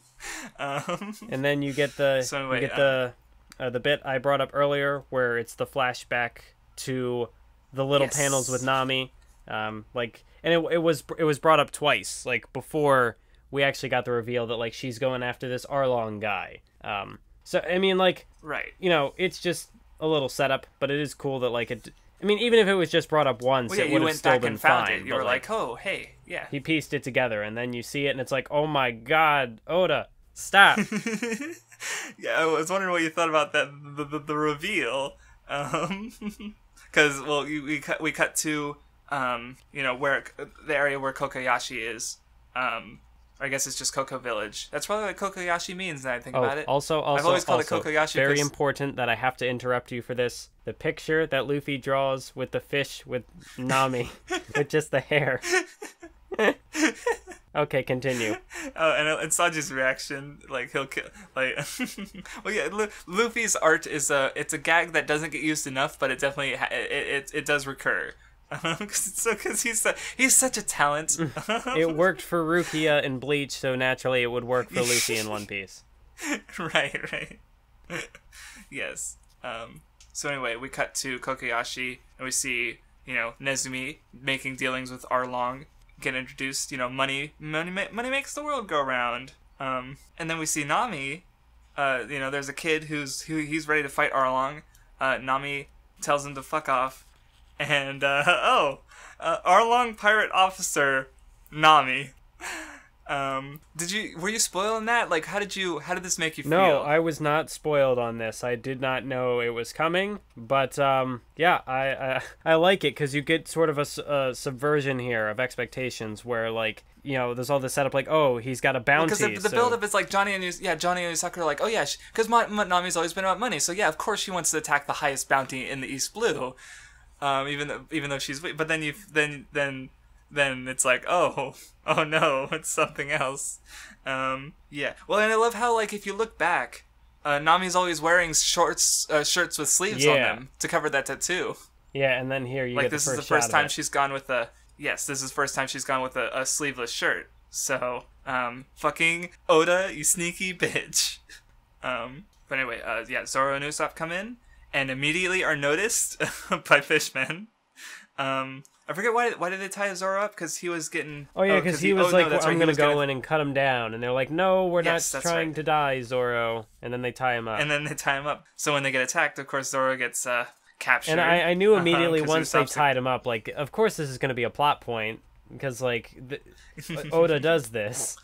And so, like, I thought it was funny. It wasn't anything where, like... I don't know. I didn't have an issue with it. Well, it's like, it makes sense why they tie him up, because it's Zoro. He's they're not gonna be able to stop him otherwise. But then it's like it has a very unfortunate side effect when they have to abandon him. Yeah, I guess. And immediately they like get into even worse shit when they get attacked in Gosa. Oh, not worse shit, but they get attacked in Gosa. So it's like it doesn't, like, everything just keeps going wrong. Yeah, I will say, like, up to this point, I think. Like, my complaints have been fairly nitpicky with One Piece, I feel. I do just want to give that clarification, because, like, I don't think I've had many, like, actual, like, structural issues with, like, I don't know, nothing I could really point to and say this is definitely, like, a narrative flaw or whatever. So, like, I don't know, for some reason, because I almost feel like it might be surprising that Arlong, like, I didn't have any issues with it really at all. It was, like, the closest thing to perfect I've gotten out of One Piece so far. Even though, like, he's also still doing, like, the same goofy stuff he's done before, so I don't know if maybe I'm being inconsistent here with liking Arlong as much as I do. So I did just want to see. Yeah, I'm not sure where I would like, because I'm not sure if I have any, like, it's like with like my I guess biggest issue, quote unquote, so far, like, because again, I'm so familiar with the series that the pacing isn't going to affect me. Like, it's just I'm just so familiar with it, like, I know exactly what to expect. But, like, I guess so far my issue has been lack of thematic cohesion with the battles, where it's like Zoro's fight against Kabaji, like, it doesn't factor into the treasure thing at all, which I would say is the primary theme of that arc. And then with the Pearl, like, fear, and, like, that doesn't really matter as much to integrity. Like, maybe you could say it does with the, kind of like the same thing with Krieg, but even then it's like the same, like... And yeah, even though it's not factoring into the greater theme of that arc, it's still accomplishing something. Like, with the Zoro-Kabaji fight, it's building up that sort of relationship with Luffy.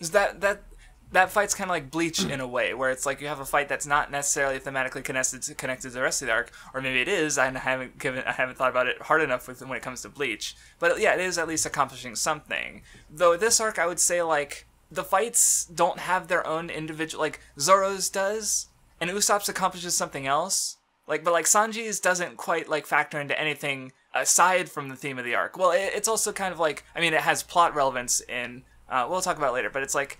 So it's like the fights are a little bit more solid, though it's not quite, like, perfect. Like, I feel like the ideal should be, like, the fight has its own theme, but that it also layers into the theme of the rest of the arc. Like, I feel like, what's a good example from Bleach? like, I don't know, Ikkaku's, like, his fight in the Fullbring arc that was factored into his luck and trust, which was the whole thing of the arc. So it's kind of like, it's focusing on the individual character, but it's done in a way that's tied to the whole arc. Like, that I feel like might be the ideal. And there's definitely fights from One Piece like that later, but, yeah. So, like, that's been my only, like, consistent issue, like, so far, and I do feel like this arc handled it maybe a bit better than before, but we'll talk about that later. So, I forget what we were talking about before I went on that big tangent. But anyway, yeah, Usopp's getting chased. He gets knocked out by the fishmen.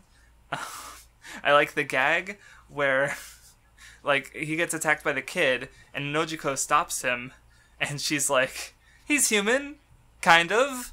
Like, yeah. Because of his long nose. Just a silly gag. And we get kind of explained about the situation. You know, Arlong's taken over. You know, he just destroyed a town. I'm thinking about the kid again, because, hold on, what was the kid's name? So irrelevant. I don't remember. Chabo. A name I've never spoken aloud. But yeah, we're kind of, like, there's kind of a bit of a, like, because he was going to, you know, sacrifice his life to try, you know, just to fight for the sake of fighting, and Nojiko disagrees, you know, and compares it to Nami, because Nami is, you know, fighting by living, basically. So kind of introducing that idea, I guess. But that's not what I took from the arc, at least not primarily, because but anyway, Nojiko explains to Usopp some stuff about Nami, and Zoro is caught by the fishmen, and we see Nami trying to play the double agent, where she's gotta act like antagonistic to Zoro because she just stole all his money, but she doesn't actually hate Zoro. She just wants to handle everything alone. So she saves him when he jumps into the water. So I did think it was sort of interesting that, like, I thought it was interesting how Oda handled the whole Nami's like a double agent sort of thing, because he plays it very straight, whereas other stories might kind of try to play it more like, he plays it straight in that, like, he doesn't have any sort of, like, mystery surrounding it. Like, whose side is she really on? Like, he very clearly makes it obvious that, like, she is, you know, she's working with Arlong, but she's not happy about it. Like, she's still trying to, like, spare her, you know, her crewmates, or, like, you know, Zoro and them. Well, because back in Baratie, when we got the flashback, and then we cut back to her, and she's crying. She's like, she says that, like, if I see you again, I'd love to sail with you guys again. But she also because she does value her hometown, and she's not willing to sacrifice that to go on more adventures. But, like, yeah, she's, like you said, she's very much, like, on the Straw Hat side, and on, you know, even though, you know, she plays the villain, like, you know, like you said, she's obviously not the villain. So. And they also don't really play it up as, like, some sort of twist where, like, Arlong and that crew are, like, surprised that Nami was, like, you know, is sort of... Yeah, they're just... Well, because, like, we even find out during the fight that, like, Nami has tried to kill Arlong so many times. She's hired hitmen, she's tried to poison him, and none of it worked. So it's like, she's always been trying to just kill Arlong, or do something, but it's just, like, the only way that's been... seemed like it's been able to work, the only hope she's had has been getting the 100 million berries to to buy the village, which unfortunately doesn't work out. But, like, yeah, there's, like, she's committed to this one idea because she thinks it's the only thing that'll work, because she's just like, she's tried to kill Arlong and it didn't work, so, like, he seems invincible.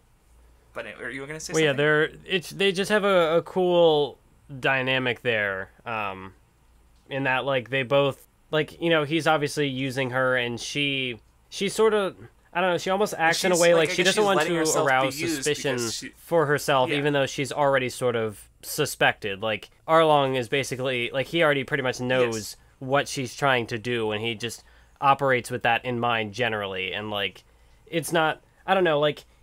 Right, well... Like, I like the bit later where Karubi shows off, he's like, oh, I saw this map in your room, and Arlong just, like, give it back to her, you know, like, he's just letting it happen because he's just, well, because he sees fishmen as superior to humans, so he, like, what can a human do to him? Nothing. And he really does make it seem like he will actually live up to that promise, that, like, hey, yeah, you know, if you earn that money, I will, you know, I'm a man of my word, he claims, and da-da-da-da-da. So, like... Yeah, like, he makes it feel as though, you know, he's at least has some level of honor when he doesn't. Whoops, I spoiled it. But yeah, no, it's definitely an interesting, like you said, dynamic between the parties at play, because like the Kokashi villagers, they treat Nami like she's a witch, even though they all know that what she's trying to do, how she's like putting herself at risk to save everyone, and like there's a bunch of like masks going, like a bunch of like lies kind of going around, and people pretending when it's like there's this pretense of like the situation, but everyone also kind of knows. Yeah. So it's definitely an interesting to see how it influences the character's actions and stuff.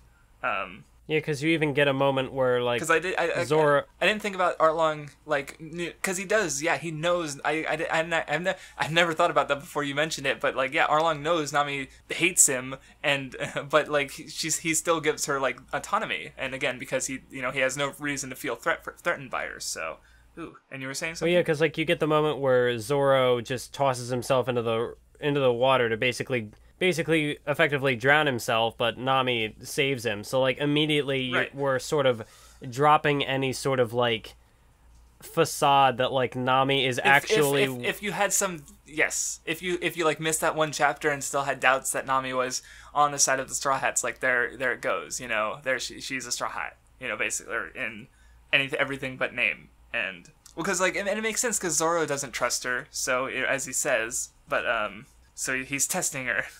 And it worked. And even, like, right at the end of the chapter, she lets him go. So, yeah. But anyway, after that scene, Arlong goes over to the village, because Genzo, he had a weapon, and, of course, because they were ready to fight if they needed to, but, Arlong's about to kill him.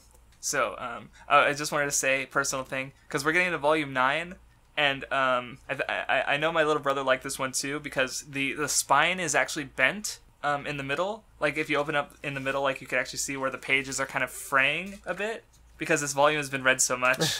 And you'll know why, because Volume 9 is the one with Nami's flashback. So, yeah, I just wanted to mention that about my personal volume. So anyway, Arlong threatens the village, talks about his typical, fisherman superiority, and Usopp steps in.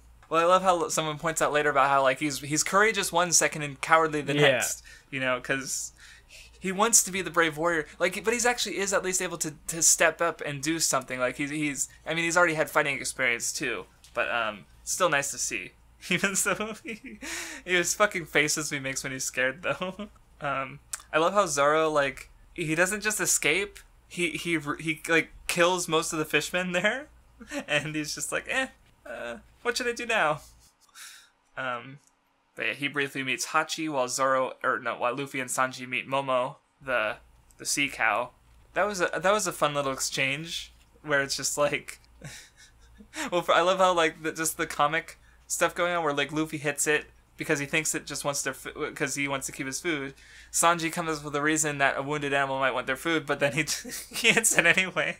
Because it was trying to eat him too. Just good comedy stuff.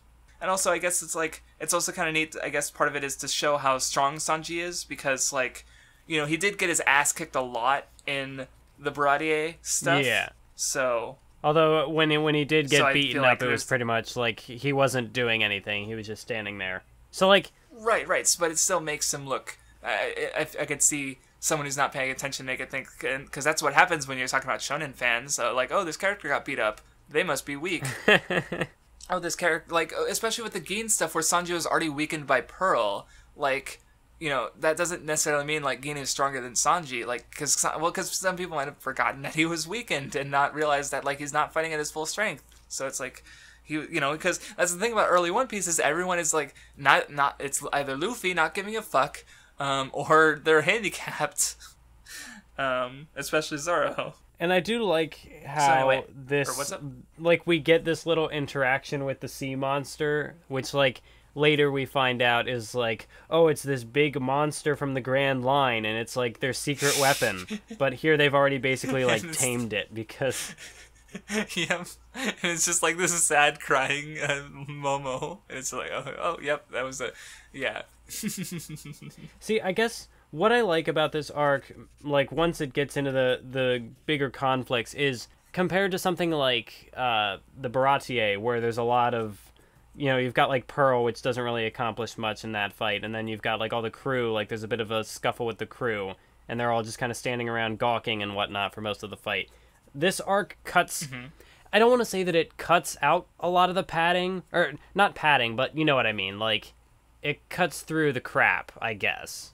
But at the same time, it just restructures it. Like, for example, the thing with the sea monster, that gets dealt with here. So like, when it comes up, when it would come up later to sort of like slow down the action, they just breeze through it. It doesn't, because it's already been resolved, basically. Well, and another thing I like about the structure of the arc is how, like, there's so many moving parts, but you, like, know where everyone is at any time. Like, Usopp lays out the geography of the place, like, immediately, and, like, oh, this character goes here, because, like, Hachi thought Arlong was a Kokoyashi, so he took Zoro to Kokoyashi, and then, but Arlong came back, and Zoro wasn't there, but then Usopp was there, because...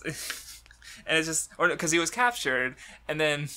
but then he gets, like, knocked into the water, so, it, like, everyone's, like, where they're going and where they were, like, it makes sense, and it's, like, it unfolds, like, organically into the perfect way for this, for the story, and, like, where the characters are at any given time. It's just, it's really interesting to see it all fold out. Yeah, and I do like how Oda uses all the characters in this arc, because pretty much all the main characters they've got something to do. Like, they're all moving around at different places, so there isn't like anything where a character is just not around. Like, they're all doing something. Right, it's not like Baratie where Usopp gets written out for half the arc. It's good stuff. But also, like, it doesn't pull sort of like the Kubo Bleach treatment where, all the characters, they're getting something to do, but it's almost like how much of this is necessary. Although that also helps that there are only so many characters that have been introduced at this point in the story. Yes, that's because that's the thing with Bleach, is there's so many fucking characters. They always get introduced in massive groups. Shit. Whereas Oda has pretty carefully gone through mostly one at a time for like each arc that gets added to the crew. Yes, right. And I will say that after this point, it definitely slows down quite a bit as far as new characters. Like, there's definitely more of the crew to go, but like. We have more than half the crew that we know of at this point, so it definitely slows down a bit when it comes to introducing new crewmates. So, though, anyway, I'm on one bit, and I think it's because Arlong's like definitely very like evil and sadistic, but I like this moment because he comes in back to his Arlong Park, and his wounded fish or his killed fishmen are on the ground, and he's grieving over them, like. This is really in sharp contrast to, like, all the other villains so far, because they've all been, like, Krieg killed his men who didn't, go into, like, do what he wanted. Like, he's like, we're going back to the Grand Line, and one guy's like, we'll die, and he shoots him. Buggy killed his men for making fun of his nose. Kuro's plan was to kill all of his men in the first place. Alvida, Morgan. Like, every villain has been, like, very abusive towards their men, but here we have a villain who's, like, if only for the fisherman part of his crew, like, he values them. Like, he's sad to see them, like, get hurt and die. Like, later on, Luffy uses one of them as a shield, and he's like, you bitch, so it's like, it definitely stands out, I think, at this point in the story.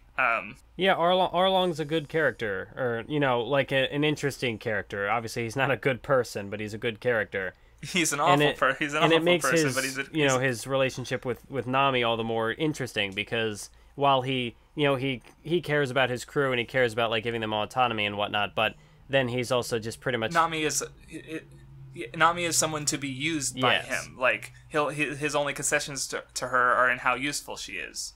But anyway, Usopp is captured and Nami pretends to kill him, but as we find out. She saves him by stabbing her hand to make for a lot of blood. Well, I also like how, like, you really see Nami's intelligence, like, relative to the rest of the crew, because Usopp he uses, like, a smoke bomb, and, like, well, I love the running gag this arc where he uses the rubber band, and it makes, like, both Chu and Hachi flinch, because, like, so many of the characters in the setting are just stupid. Yeah. So, like, Usopp's not the smartest guy either, but his tricks but, like, Nami, like, he uses a smoke bomb, and Nami immediately, like, oh, you're so predictable, and she, like, slips in and fucking hits him with her fucking staff. Like, she's too smart for his bullshit. And of course she turns it around in a way that, she saves him, but she puts on a good show. Because that's the whole point. I also like the recurring gag of Usopp trying to sort of like bribe his, or like, taunt his way out of situations. Like at one point he's like, I don't know Zoro, I have nothing to do with him. And then like a moment later he's like, Zoro's my friend, if you touch me he'll kill you. Yeah, and then Arlong's like, so if we kill you then Zoro will come here. And it's like, no, wait. Yeah. Like Usopp's just such a, he's like spinning like a web, I guess it's more of like a house of cards of lies. Except it's like he keeps falling like immediately because Usopp's just an idiot. It's good.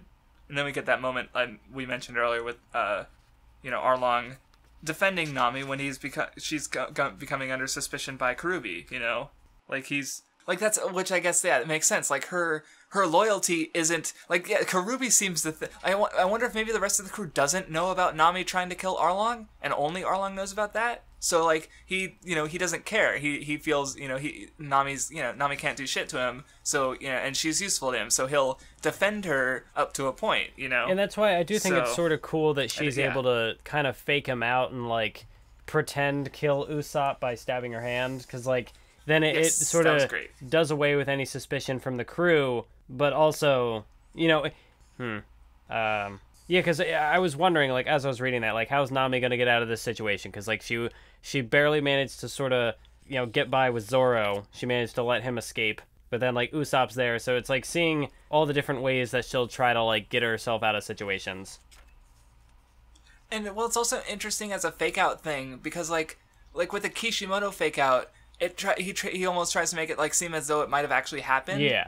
But with this one, like, we know Nami is very much a Straw Hat. Like, she saved Zoro. Why would she kill Usopp? And yet he presents it in a way that makes it seem as though she killed Usopp. So it's like, something's wrong. Like, wait, there's no way Nami would kill Usopp. And yet he still presented it that way. Because, like, when it makes sense, like, he had to fool, if Nami had to fool the fishmen and Johnny, she had to fool the audience too, at least for, like, a chapter or two. Because then we just, like, you turn a page and Usopp's just like, he's fine. He's just walking around. He's cool. Like, completely unhurt. Yeah, it's not like, oh man, Kakashi and Obito just stabbed each other. They're both dead. Oh, wait, no, actually, it was all an illusion. Yeah, and then, especially in those cases, it also kind of doesn't matter. Like, for that case, like, you remove that bit and nothing changes because it didn't matter. It was just, like, an end of a chapter cliffhanger. Whereas this is, like, this whole situation. Like, again, the scale of the situations are different, too. Yeah, because you've got the characters. Like, as far as, like, faking out the audience, I think this works because, again, like, it's just, like, it's not supposed to be confusing in a way like, wait, I already explained it. I'm just repeating myself. Yeah, because you've got Johnny who's like, oh man, Nami just killed Usopp, and then you've got like the crew, like you kind of see their reactions to like, like the idea of Nami having betrayed them. Yeah. Also, meanwhile, you've got Buggy the Clown in the chapter. He's rising back to his former glory. Yep. He's got his body back. He's got his crew. He's got a new lady. Yep. The Buggy cover story's over. And, well, we have started the next one with Kobe and Helmut, though. Which is cool, seeing them as Marines. I thought it was interesting how, like, depending on the angle, like with Kobe's, like, depending on the angle of the artwork, like, sometimes the little text on his shoulder is translated to Chore Boy, but it's not always, because, like, if it's at a weird angle. Which was interesting. Yeah. I also do like how, when Luffy and them get to the island and like this is Sanji's boat, but they just get like thrown into the air. So like, yeah, Sanji, I don't think he's gonna get that boat back. Not like he needed it because they've got the merry go, but like they're just flying through the air and then they're riding a boat, on the ground through a forest, and they basically just like run into Zoro, literally. Yeah, like it's a random happening, but it's funny, so it's fine. And then we get a scene sort of building up the Arlong pirates where we see, like, the first, well-meaning Marine in the series so far. And he's like, that's a pirate stronghold. We gotta do something about that, don't we? And, well, I love how, like, he shoots the cannonball in, and Arlong eats the cannonball. Yep. And it's like, holy shit. Like, the build up is really great, and then the just the 3 lieutenants of the crew immediately just take down this entire Marine ship, and like I do feel like you gotta feel sad for this character because, like I said, he's like a Marine just trying to do his job, which we've never seen a Marine do, and he just gets fucking ruined. Like I love what Oda does with like introducing this Commodore Pudding, because like he's like cast in like this shadow and whatnot, so like his face is kept off screen, and then he appears for one panel, and then he gets shot, and then he's like done. So it's like, so in a way, like Oda is still conveying that like this guy is, you know, he's at least someone out there views him as like this important figure because he is a Commodore of the Navy. Well, I will point out his rank of Commodore is the highest ranking. Like Commodore is above Captain, and like so he's the highest ranking character we've seen in the series so far, and he gets just destroyed. Like, yeah, so like Oda doesn't undersell his important, like, you know, his rank, but at the same time he shows that like he just does nothing. He doesn't matter. He's fodder. Yeah, he gets shot. His crew, his ship gets sunk, and he's dead. This man is dead. His Marines are dead. Like there's no like no one dies in One Piece except Commodore Purin. Yeah, because now I'm trying to find the. Oh, there it is. Here's the question corner where he lays out the ranks of the. Yes, I've almost memorized it, at least for the officer ranks, because so many of it's shown up. But yeah, it's helpful. Yeah, I'll have to bookmark this spot because like I'm aware of a couple of things, like knowing that like Captain is above Lieutenant and whatnot, but. Yeah, it's good that that's there in the question corner for future reference. Well, because I don't know if it's like how close it is to actual ranks, actual military rankings. I just know it as the One Piece military. Because from the top of my head, like you have it open in front of you, I couldn't find it. But Fleet Admiral, Admiral, Vice Admiral, Rear Admiral, Commodore, Captain, Lieutenant, or Second Lieutenant, or First Lieutenant. It's Commander, then Lieutenant Commander. Commander, I forgot Commander. Damn it. Okay. But yeah, you've got it down pretty much. Yeah, and I don't remember anything before Ensign because those ranks don't matter at all. Like there is no character. Like if there's a notable Marine, it's either like the case of like Kobe or Helmeppo, like because they're currently chore boys. But like most relevant Marines are given officer positions, so I only need to remember the officer ranks. Yeah, because like even when Oda was talking like in that question corner talking about like Kobe, he's like maybe he'll be an officer one day, but like only an officer. Maybe. Yeah, he doesn't even talk about him being a seaman or whichever ones those are called, because yeah, they don't matter. They're fodder pretty much. So anyway, Luffy is insistent that Usopp is not dead, and Nami comes in and she's playing up the witch thing, trying to get him to like this is like her best opportunity to get the Straw Hats gone, because it's like they think Usopp's dead even though he's not. And she doesn't want them to interfere. Well, yeah, because like with all the experiences she's had with Arlong, she's under the impression that nobody can beat this guy. Like even this Commodore of the Navy shows up with like, and like his ships get sunk. And 3 dudes take him out. Like not even Arlong himself, not even the rest of his crew. Just 3 of his crewmates. Like yeah, Arlong is built up as like I can definitely see why Nami wouldn't want to rely on him. Yeah, because she thinks, or even if she did want to rely on them, she doesn't want to put them in danger. Yeah, because she so far has been under the impression that nobody can take down Arlong or even like his little crewmates. So she's under the impression that like yeah, they might be strong, but there's no way Luffy and these guys are going to be able to take down Arlong. Right? Because like yeah, sure, Luffy beat Buggy, Kuro, and Krieg. But, like, they're still not on Arlong's level. Like, because here's the thing about... The bounty system is really interesting, and I'm going to talk about it for a minute. Because, like, basically, okay, here's the bounties like we have in the series so far. Buggy is 15 million. Alvida's, like, 5. Kuro, I think, was 14 million. Django was 9 million. Krieg was 17, and Arlong is 20 million. But here's the thing. Is that Arlong's bounty should be way like because bounty is not it's more of like a reputation rather than power, because like if a character like the way like I obviously don't know the bounty system, but the way I'd see it is like if a character has a really high quote unquote power level but just chooses to not really make a name for themselves, then they would have a lower bounty, I would imagine, but that doesn't mean that they are weaker. Right.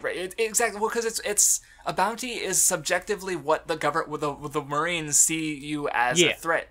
if you or anyone who's watched or has already read One Piece, watch the YouTuber Mr. Morge. He has a video on bounties that was pretty good. And what he basically says is that a bounty represents your threat to the stability of the world. So it's like, a dangerous character will have a higher bounty than a more passive character. So, but the thing with Arlong specifically is that Arlong, like, I feel like his bounty should be like maybe 2 or even 3 times higher.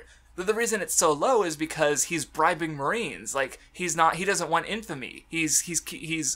So even though he like rules this, whole archipelago, like we don't really see that, but Kokoyashi is part of an archipelago, and Arlong rules over the whole thing pretty much. But yeah, he's keeping his bounty down by bribing nearby Marines. Like, so he should have way higher bounty, but he doesn't, and because also, the system is corrupt and he's abusing. And also the thing with Arlong is that he's I don't know if this was as important, but like he's a pirate, but he also like settled down. Like he's got this place, he's got Arlong Park that like so. Right, he's not randomly pillaging and making lives. For general, he doesn't he's not attacking random people, so he doesn't make a complete living on the seas. Like he's got a place to settle down. So you could argue that he's not even really like a quote unquote full-fledged pirate, and that like he's always on the seas constantly. Right, and even this one place that he's been here for like a decade, it's like they don't have a lot of connection to the outside world. Like they're just kind of like he destroyed all their boats. They're captives, so it's like not a lot of news about him gets out in the first place. So yeah, it's like the situation is perfect for him to have a low bounty because because again, it should be higher. He should be having like some really strong Marines go after him to like actually solve this. Like they even mentioned, like the only Marines that can stand up to Arlong are in the Grand Line, and they're not going to be able to and no one could get the news of this situation out there. So it's like everything's just really bad. Like the Marines are not equipped to deal with this situation, and yeah. But I definitely think bounties are interesting, as like, because they're like I said, they're still a quasi power level system, so you can kind of say like, oh, this character is like 150 million, they're a big fucking deal, relatively speaking. But we'll definitely talk about it more as more bounties get introduced. Yeah, but I do think it is relevant that you bring this up now, because by the end of this arc, one of our characters gets a bounty on their head. Did you read a chapter more than you were supposed to, Mathwiz? We were supposed to read to 95, right? Yes. Oh, wait, yes, but we didn't see the bounty. You're right. Okay. I don't know what the bounty is, but they're just like, we're putting a bounty on Luffy's head. Yes, you're correct. Luffy is getting a bounty poster, but we wouldn't know the number. I know the number, but I've already read the chapters. Yes, so another little thing anyway, to get back into like the story. Another little thing I sort of liked here, because I don't know a whole lot about the future of One Piece, but just from like passing things I've heard. Oh, okay, go on. So like, I'm pretty sure I've heard that like Zoro and Sanji don't really get along. Yes, they have a rivalry, and you kind of see that here because they're because especially there's definitely a good reason for it. That I'd imagine that something more significant happens later to maybe drive more of a wedge between them. But like so far, even we're just getting little scuffles. Like Zoro doesn't trust Nami, and so like he's going to attack her, but Sanji's like, no, you're not going to attack Nami. Sanji loves women, so like he doesn't want to let women get hurt. Or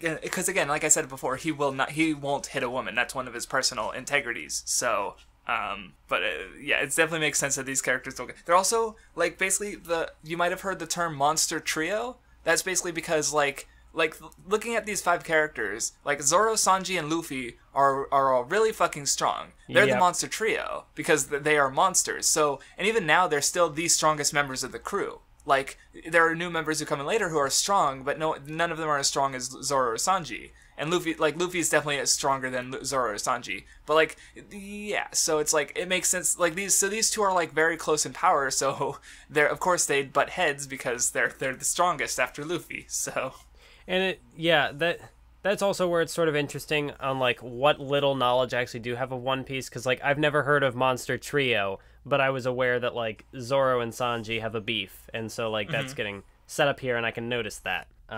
Because I know very little about One Piece. There's just like a couple of little things that like I've heard in passing. So like nothing really like event related, or maybe some major spoilers. So let's not get into that. But yeah, so because I kind of like the divide here. Like you have Luffy, who definitely trusts Nami because he emotionally connects to people and he knows that Nami's not the person who killed Usopp. Johnny knows what he saw. Zoro doesn't trust her. Sanji will trust Nami no matter what because he's he just likes girls. So it's like you have this like straight divide in these crew members, in this group pretty much. I mean, Yosaku doesn't give a lot of input. I forgot he was there. But I like Luffy's reaction because he doesn't want to leave, because he knows Nami's. I think because the way I see it is like. It's like we talked about the independence thing before. Like Nami's trying to handle the situation. So Luffy's not going to step in without being asked. And as we see, he does step in the moment he is asked. Because it's a little different from with Kobe and Usopp. Because with those two, it's like they were willing to fight and Luffy helped them fight because they weren't able to.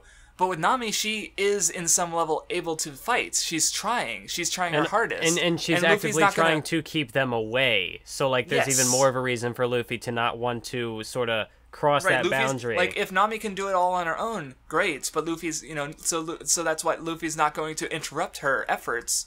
But he's also not going to leave because he also doesn't want her to, die or...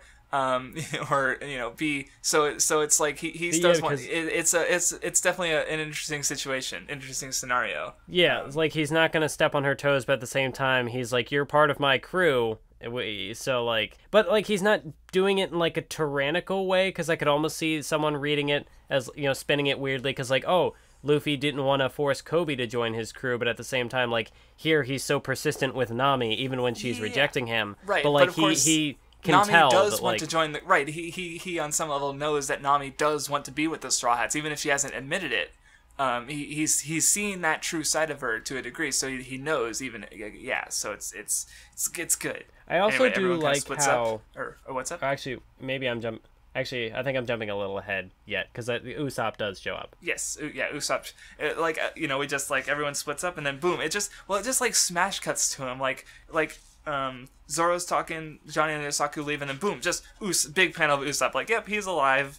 And we see exactly how Nami saved him, and Usopp runs back to find Zoro, and Sanji and Zoro get into another fight, and they nearly kill Usopp. Poor dude. He's alive! Wait, never mind. I do think it is sort of Nami interesting. What's up? Just like a little offhand thing, like when Zoro... when Zoro and Sanji are kind of talking, and Zoro's just like, I told her she wasn't really a witch woman, but all Sanji hears is like, witch woman, even though he just said that Nami wasn't that. But he's like, are you calling Nami a witch? And I love how I just noticed this, but Zoro responds like, "Can't you do anything but kick?" Like because he wasn't there when he saw Sanji fight and show off that he's a cook that doesn't fight with his hands. So Zoro is just kind of like reacting to that in the moment, because it's just like, Zoro didn't see that, so of course he'd think that way, even though the audience is so familiar with it. So it's just a neat little detail. So anyway, Usopp explains his side of the story. Nami goes back to the house with Nojiko, where Nojiko was, and she comes out to tell the Straw Hats about Nami's past, which is actually, this is the first, not the first time, because back with Usopp, Mary told Kaya Usopp's past, but this is the first time the Straw Hats have really heard any of each other's backstories, because again, Sanji, that was his own flashback. Zoro with Kuina, that was his own flashback. Luffy obviously never talked about it, except in the anime, but that doesn't count. So it's like, here you actually have like a character explaining the backstory to the other character. But the only ones who heard it were Usopp and Sanji, because Zoro fell asleep and Luffy was like, I'm not interested. That's what I really like about how this backstory gets handled, because like it shows the different relationships between the characters. Like, Luffy doesn't even care about... Like, Luffy is so invested in Nami, but at the same time, he doesn't care about her past. So, like... because that's not what matters. It's the present that matters. What she's doing now, and whether, if she needs help now. Like, and that sort of... Learning the past won't change Luffy's mind, or like what change. Yeah, that's how I see it. But anyway, go on. And that kind of brings me back to what I mentioned earlier about like characters being strong characters without having like some sort of backstory or anything to like show us why they do what they do. So like Luffy's lack of interest in Nami's backstory sort of just, it is almost like an like I'm not saying that Oda did this intentionally, but like I can almost read that as like an in-universe like validation that Nami is a well-written and interesting character, even without the backstory, that like Luffy doesn't even need to hear it. But then like also you've got Zoro, who doesn't really, like, he falls asleep, so he doesn't really care either. So like there's, you know, well, yeah, which is I think it's also really interesting because like Zoro was the one who trusted her the least, but he's also not really interested in her story. So like even though he doesn't trust her or didn't trust her, with like what she displayed, he's like developing more of a trust for her, I think. Right. Well, because you know, first it was like Usopp, but no, Usopp's obviously fine. So it's like, yeah, there's probably, you know, like, you know, what's Nami doing wrong is his question after that. Because like, not that he was, you know, super trustful of her before, but you know, she's obviously not doing, you know, again, the backstory doesn't matter for her present actions. You know, they explain them, but you know, whether she's on their side or not, like, you know, the backstory doesn't change that, so I can see why Luffy and to a lesser extent Zoro aren't that interested in. So, but so did we have anything else to say, or can we jump into the backstory itself? No, let's go. Let's go, because this is like, a lot of people say like Oda's flashbacks are really good, and this is like one of the reasons why. Because holy fucking shit, they are like the Sanji one was good. Yeah, the Sanji one was really good. This one. Is Nami best character in One Piece at this point? Is she my favorite? Well, you mentioned before, but like, how do you feel about Nami, at least in regards to the rest of the big three? Well, well, what was interesting before even the backstory happened, because like I said, Nami was an interesting and well-written character, even though I didn't know what was motivating her actions. So like, even before the backstory happened, she was already one of the more interesting characters in One Piece so far for me. But, like, with the backstory, so, like, now I know the full context of her character, which, like, I won't say that a backstory can't improve the way a character is characterized, but, like, but they give it's more not context, the be-all, end-all. You know, and especially, like, this backstory, there's an exchange in it that basically, like, gets at my personal emotional core with One Piece. Beyond because blood. I already kind of mentioned it before, but, because, yeah, so it's like, yeah, it gives more insight into just the series as a whole, really. So I can definitely understand why that deepens in appreciation. And well, I'm just gonna say, because you won't. You said that Nami is your personal favorite female character in the big three so far. Oh yeah. Like even just we're not even 100 chapters into One Piece, and already like step aside Rukia, Nami is best girl. Nami's great. Yes. Like I can't even, and the cool thing is like I can't even say that she's best girl in One Piece because there's still so much One Piece to go, and like I know that there are other female characters who will be introduced. Yes. But like yeah, Nami, like Naruto doesn't even come close. Naruto has nothing. Oh cool, Naruto was never in the running. No.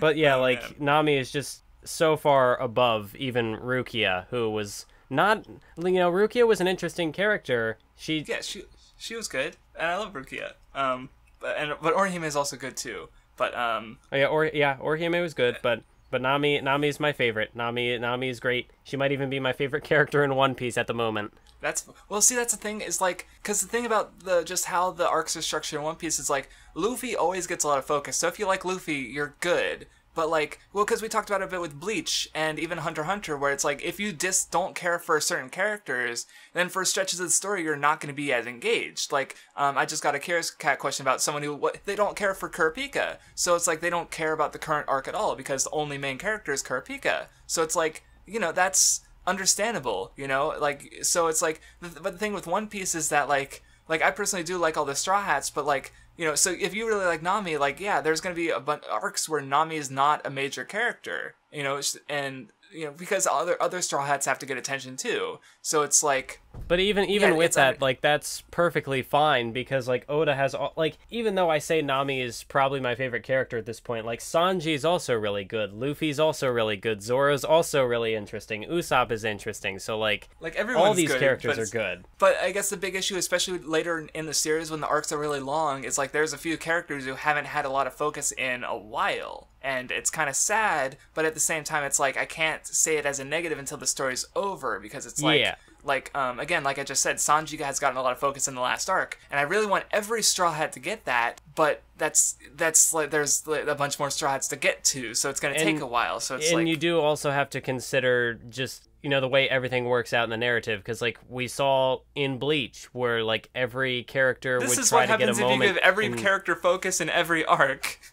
And it doesn't work, because then it's just way too much. It's a slog to read. Or, you know, maybe if you're lucky and you're interested in all the characters in Bleach, then maybe it becomes your favorite manga ever. But that's going to be statistically unlikely. So, you know, that'll be the case for any narrative. Like, you're saying certain characters later in One Piece don't always get to be focused. There's 4 main characters of Hunter x Hunter. So if you just... But, like, even still, you have people disengaged with the current stuff because it's focusing on just one of them, you know? Yeah, and so that's bound to happen in any story, is my point. It's just, like, it's more with characters... With stories like Bleach... There's more characters, so it's more likely to happen. And with One Piece, it's in the middle. Like, we're talking about 2 extremes here, like Hunter x Hunter with 4 characters and Bleach with a couple dozen. One Piece has, you know, 9 main characters at this point in the story, and it's presumably going to get... Because Luffy said at the beginning he wants 10 people on his crew, so I would presume that 11 is going to be the final, and that's a lot. You know, so it's like... at least that's fair. It's, like, if your favorite character is absent for a stretch of... Like for me, when Gin died, and... Oh, spoilers, I guess, but you should have hopefully gone through our Bleach podcast. I think I mentioned last time that if we've already read Bleach and Naruto and Hunter x Hunter, so... I mean, that's the thing. Like, sorry if you get randomly spoiled for something we're not talking about. So, like, even when Gin died in Bleach, like, my favorite character was out of the narrative, which sucked, but at the same time, like, Bleach still had... I was still I mean, you at least enjoyed the full... in Bleach as I was going to be. Well, because that's what I want to point out is, like, the thing... We're both, like, really enjoying the Arlong arc, and it's, like, for Naruto, like, it's... Like, the thing with Naruto is, like, we did enjoy especially the first half of the Chunin exams, but after that, we were in, like, we had a lot of trepidation, because we were waiting for Naruto to get worse, and it kind of never did. But we were waiting for it for a while, so we always kind of, like, had trouble, like, you know, enjoying it, quote-unquote. And with Bleach, like, for, like, the Fullbring arc in particular, we were into it. But, like, the thing with those 2 series, it took us longer to click with it. Like, for me, Naruto really started to click with, like, the end of the Chunin exams and the Sasuke retrieval arc when I started to understand Sasuke's character and be like, oh, okay. And with Bleach, you know, again, it took me... I needed to get to the point where I could read more analysis and be like, oh, that's the thing I missed. But with One Piece... Like, I've always been into it, but with you're getting it now. It's like, okay, One Piece. To compare... It's a faster enjoyment period. Like, this is only the 2nd episode, and we're already, like, into it, so that's what I wanted to point out. But Chapter 77 is what I'm looking at right now, where the backstory begins. So, like, to compare, we'll say 80 chapters of One Piece, like, okay, I'll just say by, like, the end of the arc, like, this had me, like, I know I said Sanji had me pretty emotionally invested with the farewell in that arc, but, like, this one, I got teary-eyed for this one, which, like, by even, like, the 100-chapter mark in Naruto, did I feel any strong emotions like that? No. Bleach? No. Like, Soul Society? Nothing really. Nothing super emotional to get me. Chunin exams? Tsunade arc? No, nothing really hit me on that emotional level. But, like, already in such a relatively short time with One Piece, like, I'm already feeling those emotions. So, like, my expectations are only continuing to go up. And that's the difference between someone who's reading the series for the first time and me, who cried twice this arc. Like, not even, like, teary-eyed like the Sanji stuff. Like, I mean full-blown, like, crying. I'll point out the moments when we get there, but, like, I'm not doing a cry counter, but just think of it. I might need to, is what I'm trying to say, because One Piece does things to me. There's a reason it's my favorite thing. Now actually getting into the flashback, we are introduced to Bell-mère, Nami's adopted mother, who, you know, she was a former Marine who, you know, found them orphaned and took them in. But unfortunately, they are poor, and we get introduced, and, like, we get to, here's the line I was talking about earlier, because Bell-mère slaps Nami, because Nami's, like, she's, you know, she wishes she was adopted by a rich family, you know, she's not a real sister to Nojiko, and Bell-mère gets pissed off, and she says, you know, what difference does it make that, you know, blood relations, and that's a real core idea. So to talk about, you know, so I already talked about reading, like, you know, the Baratie chefs or Krieg's crew as, like, a family, but you could also do that, and of course, like, the Straw Hats are a family, but also think about Arlong for a second, because Arlong's all about race and fishmen. Like, Nami's a crewmate, But he does, like, he even later says, like, we're shipmates. And I'm pretty sure in the original Japanese he probably used the word nakama, the famous meme word, which basically means, like, you know, comrades, or, you know, friends who are more than friends, who are closer to family. But, like, so, like, when he uses that word, like, it doesn't mean anything because he treats Nami like shit. Pretty much just because she's human. Like, it kind of, like, I feel like the arc does sort of, like, kind of, you know, connect blood and race a bit. Where it's like, yeah, Arlong basically, like, he cares about his fishmen crewmates, the ones who, like, they're not blood relatives, but they are of the same species of him, and he doesn't care about Nami. And, like, you can even see that in how the fishmen fight. Like, they all use their racial attributes. You know, Chu uses his mouth, his spitting. Hachi uses his arms. Karubi fights underwater. Arlong uses his teeth and nose. And it's like, so it's like that all they care about is blood, you could say. And so... But the point is that, like, you know, blood doesn't matter. That's what I would say. Argue that One Piece definitely tries to say. Not in that because later on there are, like, positive blood relations. Like, there's characters with, like, blood parents who have good relations. Like, it's not as though, like, every blood relation is a bad one. But with the Straw Hats specifically, like, Usopp's mom is, like, the only blood relative we know of who's also, like, good, and she's dead. So I definitely feel as though the author is very deliberately not giving them, like, positive and meaningful blood relations. So basically, I have a 30-minute video on this exact same topic, and it's definitely an important idea in One Piece, and also it's one I agree with personally. So trust me, I will watch that video in like a year when we've caught up to One Piece. When you've actually read the material. Because it talks about, like, it does talk about the most recently concluded arc about, which also deals a lot with the ideas of family and blood. So there was a reason for it. So yeah, and it's, I don't know, that kind of idea just gets me really hard emotionally. But it deals with the same themes in two arcs. One Piece is repetitive. Oh no. We'll talk about it when we get there. Well, because I mean, like I kind of said, it kind of like the way. Well, I'll even talk about the treasure thing this arc because that's, like, recurred in both Baratie and in this one. But I guess we'll get to it first. So anyway, so that's, like, the idea the arc presents, I think, with, you know, blood and family, and how, you know, blood doesn't matter but family does. You know, so it was like with Naruto repeating the whole, like, ninjas versus, like, tools thing, and, like, people, you know, it came back, it kept coming back, but, like, there was a reason. Like, what matters is, like, is there extra nuance added when it's repeated? You know, like, if it's just saying the same thing, that's one thing. Like, you know, like, because again, like, even with this conflict, like, they're not blood relatives, but blood is all that matters to them, and it's in a different sense than, you know, if you're taking it literally as family. So, yeah, because I only noticed that rereading it, so, because I never connected that idea before. But anyway, Nami runs away from home. Arlong comes in. He wants money from everyone for their, you know, their lives, basically.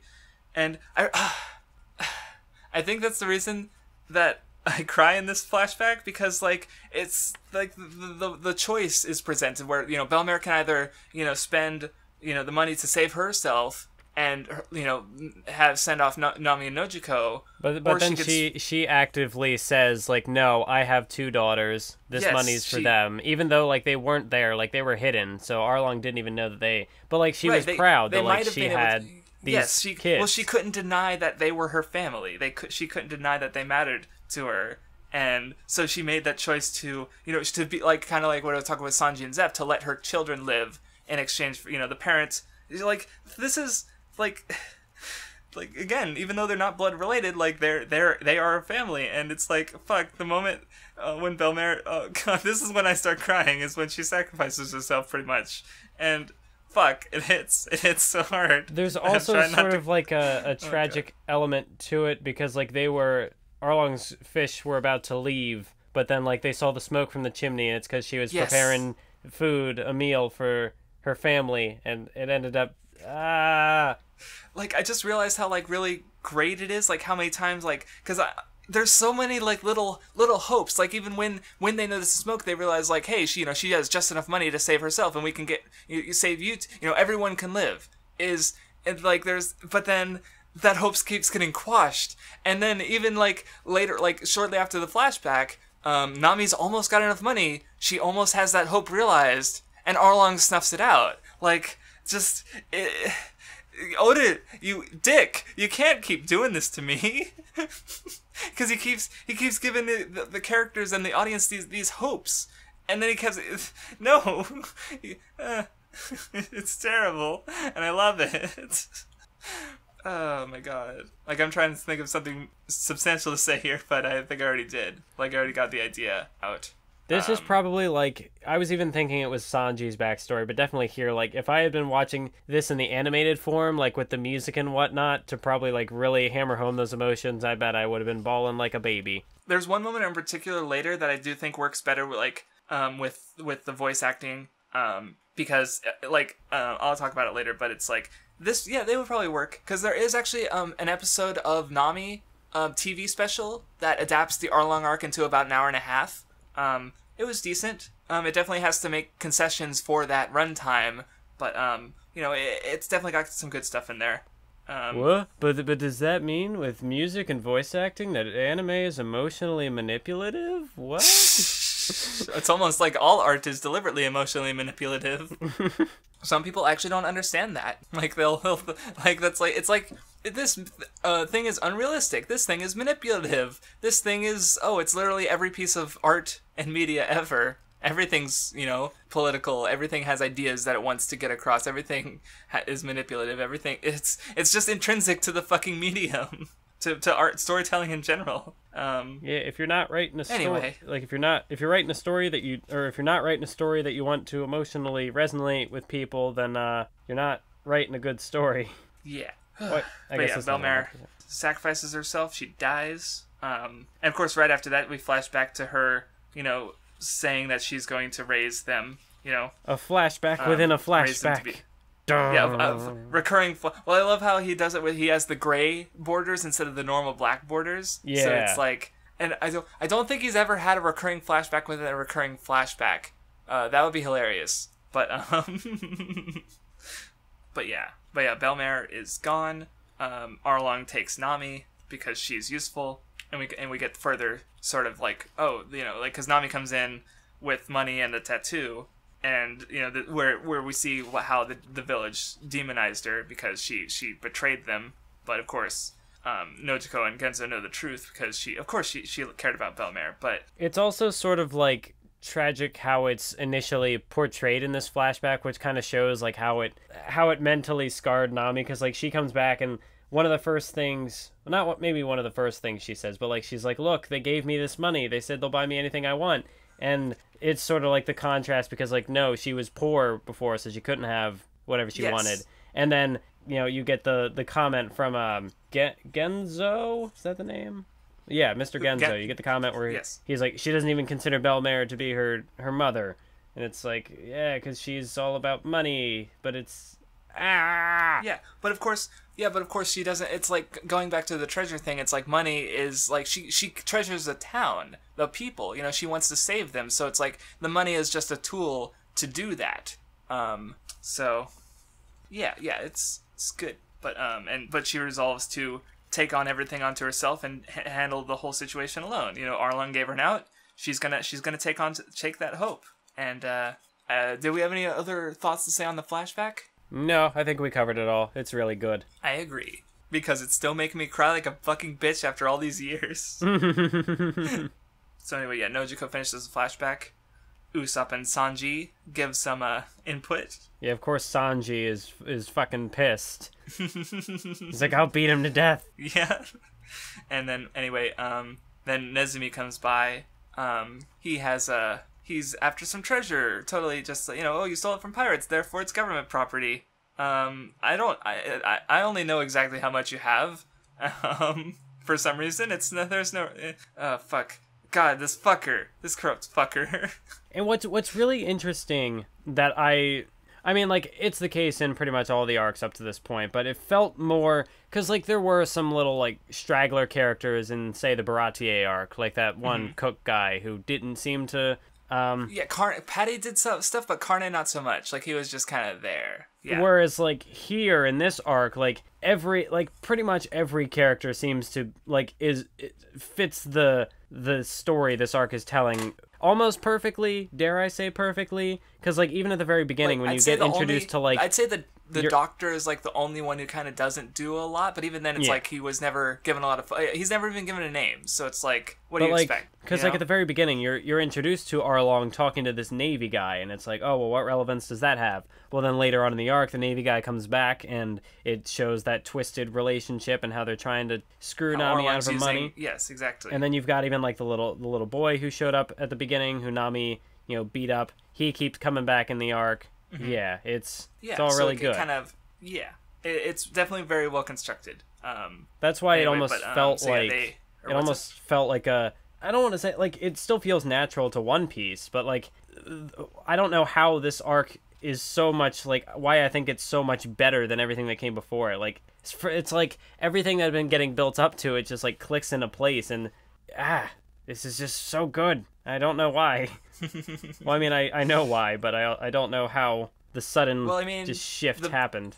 The flashback is really good. Like, Nami is already an established character, so it's building off previous stuff. Arlong's, like, probably the best villain so far. Like, it's just everything but a little better, might be a good way to put it. But so anyway, the Marines shoot Nojiko.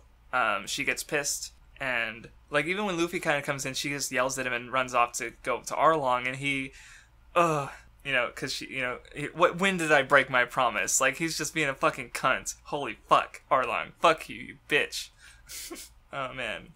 And then, but yeah, she runs back to the village. They're ready to fight. They're no longer. Well, it's like there's no more hope. Like, they've been trying to live, but they're gonna throw it away. And what I sort of thought was interesting about this, especially in retrospect, because this kind of comes up again, but basically, like, Nami she's putting everything onto herself. She's not relying on either her family of the village or the Straw Hats. She's not, she's just been trying to do everything alone. So it fails. Like, and so, the village is going to go fight Arlong. Like, even if they're going to die, Nami will live, but, and then we get the fucking scene where her tattoo, she's about to lose everything, and she sees her tattoo, and she picks up the fucking knife. Oh god, especially with the voice acting and, like, the animation, this fucking scene. Oh, I don't know, I've been talking, what do you have to say? No, that was really good, really emotionally poignant as well, because, like, she's got everything she was working for is now just crashed down around her, and yeah, so, like, I don't know, I just really like it. And then Luffy comes in, because, well, this is the second time the arc made me cry, because Nami finally she finally opens up and relies on someone else, and she asks Luffy for help. Yeah, it's so good.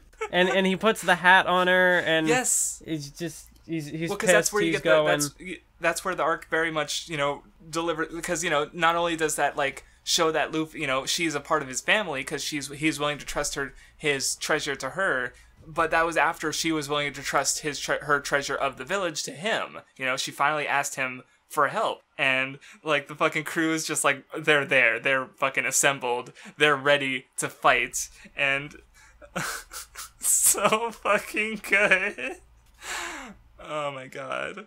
And Luffy, like, he busts into the fucking Arlong Park, and he's like, okay, which one is that? Which one of you is Arlong? Like, he doesn't know shit. He doesn't care.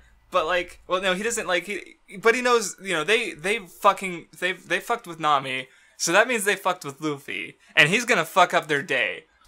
It's so fucking good. So, goddamn, I love this arc. It's really good.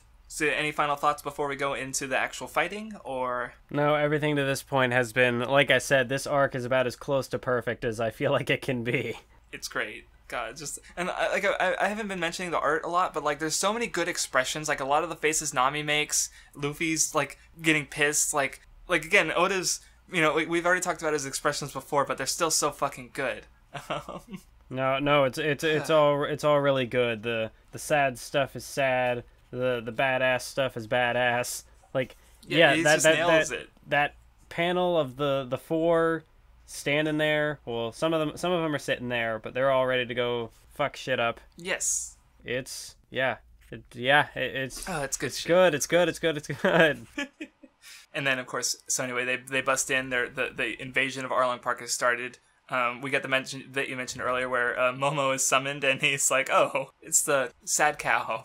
But I kind of like because he tries to run away, and what Arlong says to him, it's like, he says like, well, I won't stop you if you want to run, but Momo turns around and fights anyway. Like, he's too terrified. I just thought it was interesting because of like Arlong, like, because that's like Arlong's kind of character. It's like he seems like he's a reasonable fellow, but he's not. Yeah. He's not at all. So like he's kind of got this sort of illusion that like the characters are acting autonomously, but it's really they're like, you know, he's obviously twisted everything with Nami, and then with this monster, like it's just doing it out of fear. Yeah. Yeah, and of Luffy. Pretty quickly, like, well, I love how like Momo goes from like big scary monster, and then but once Luffy grabs his horns, he's crying again. He's like, oh, yeah. I fucked up. Well, because I love just the way it's like paused on that expression as Luffy's grabbing the horns. And I think then, another thing that I like about this arc, like once the fighting, or did I already say this maybe? But like it cuts through the BS. Like Luffy shows up and he's like, no, which one of you's Arlong? I'm not. And he just grabs this monster and like levels everybody. But he almost he's almost too serious about fighting, because then he gets himself stuck in the floor. Yes, which creates an interesting. Because like this is very something you'll see in the future where it's like Luffy again, like I kind of mentioned earlier, like Luffy is a man of action because like, and especially now he's pissed like. So, but we can't start with Luffy versus Arlong. That's not right. So Luffy is taken out of the action in an organic way. That makes sense because, like, you know, he's stuck in the ground and then he's underwater because Arlong's, you know, especially because Arlong's driving home his like point about how humans are lesser because, oh, you can't breathe underwater? Well. Oh well, and then it creates this whole scenario where like you even get Genzo and Nojiko helping, and that's pretty rare. Like Buddha was knocked out of the fighting. Kaya and the kids were involved, so I guess it's not the first time it's happened, but like, you know, it's definitely neat to see it again, where it's like it's not just the Straw Hats who are doing things, it's everyone, or at least more than just the Straw Hats. So, but yeah, there's some antics as the sort of fights. You know, it's a battle manga. The fights are going to be one-on-one for the most part. So it's like you have like Usopp pulling Luffy's body and whacking it into Chew and pissing Chew off, as you know, Hachi's mad at Zoro for tricking him earlier. See, yeah, and, even that was good. Like, you know, we do sort of get like the tonal juxtaposition where like Luffy comes in and he's all pissed, but then we kind of get these goofy antics. But it's also like that's just Oda, and I don't know if maybe it's because this is where I feel like I'm kind of like being hypocritical because like I criticized some of the stuff. So I don't know if it's just like I don't know what it is about this arc, why everything just seems to click with me, or if it's just like it took me some time to properly adjust to the structure of One Piece. I don't know, because like nothing about what happens here, like, I don't think any of it is a negative. Like, even, you know, like the stuff with like Luffy getting sidelined. Like, it's an interesting. Isn't bothering you, basically. No. It's one, I guess. Like, the fact so maybe that it was I'm just selectively nitpicking, and now I'm like, I'm backtracking. I don't know what's going on. That's why when it comes to stuff like pacing or tone shifting, like, yeah, it's fine to have a personal problem with it, but, like, how do you like argue it in a way that can't be like argued? Like I can argue like what works for the story or not, but it's like when it's something so vague as like pacing, it's like, what do you even say? Or in this case, tone shifting, where it's like, yeah, it's just like really good. I don't know, it's fine. Like I don't mind it either. It's just what I expect from One Piece in the first place. So, but anyway, the fights get set up. Arlong drops Luffy into the water. Yeah, and maybe that's also what helps it be a little more interesting, is that like there's a bunch of there are several conflicts going on at once here. Like Luffy, they got to try to save Luffy so he doesn't die because he's drowning. And then you've got, you know, like Usopp runs off and takes away one of the guys. And then like you've still got like the characters are still somewhat handicapped, but in a way that works, because, like, Zoro is still obviously injured Wounded, from his yes. fight with Mihawk. So Of course. that's a big, a big handicap on him, is that he can't actually fight at full strength, because he a normal man would be dead in his condition, is how they frequently I describe love how when it. Arlong, like, what's your problem? And he takes off his bandages, he's like, holy shit, I should put this guy out of his misery. Like, he feels bad for the dude. Yeah, he wants almost to looks murder like him. he's, like, he could have been, like, cut in half. Like, that's a huge gash he's got.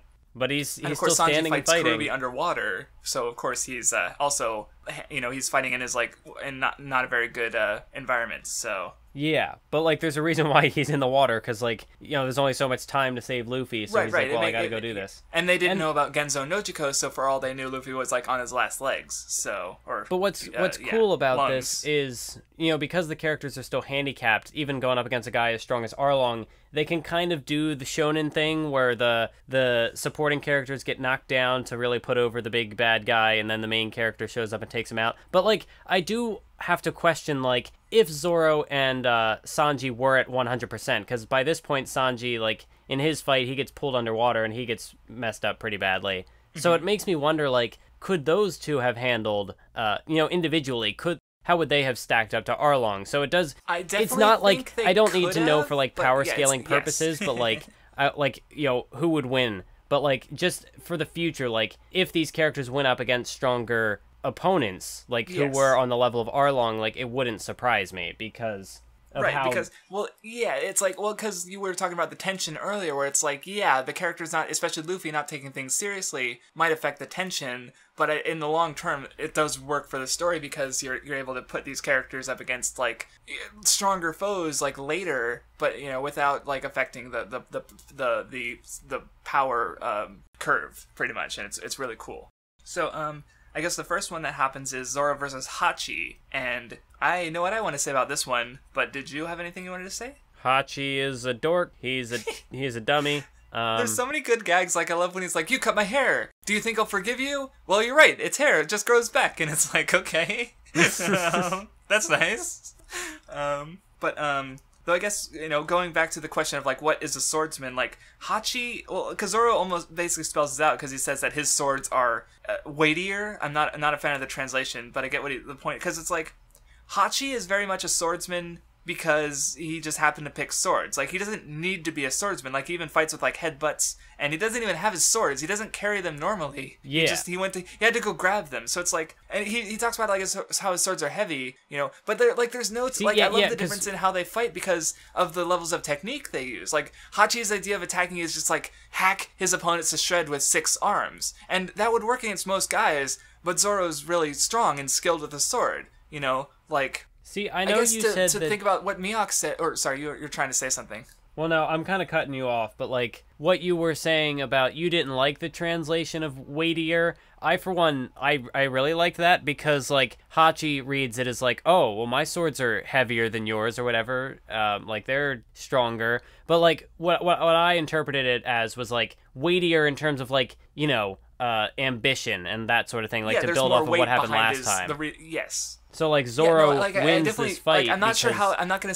It's like, I would have translated like this, but it's like it's always read as a little awkward to me personally. But that's just my, again, it does get across the meaning just fine. That's fine. But I guess, because one thing I wanted, because back in the Mihawk, remember when he deflected the bullets, and he's like, without subtlety, a sword is but an iron bar. And that's basically Hachi's fighting style. He fights with iron bars that are swords, like, that he calls swords. But Zoro actually fights with swords. Like all this, like, when Hachi runs at him, and he's, like, flailing his swords like a madman, and Zoro just, like, slides through them. And then later, I love when Hachi does his twirling thing, and Zoro's falling, and Zoro, like, cuts his hands between the blades, and it's like Zoro fights with technique, because he is a swordsman. Hachi fights like a brute because he is not, So, and I also love the visual with that bit where Hachi, like, Hachi's visualizing his twirling blade technique as like an umbrella, and it's so goofy. Fucking Hachi.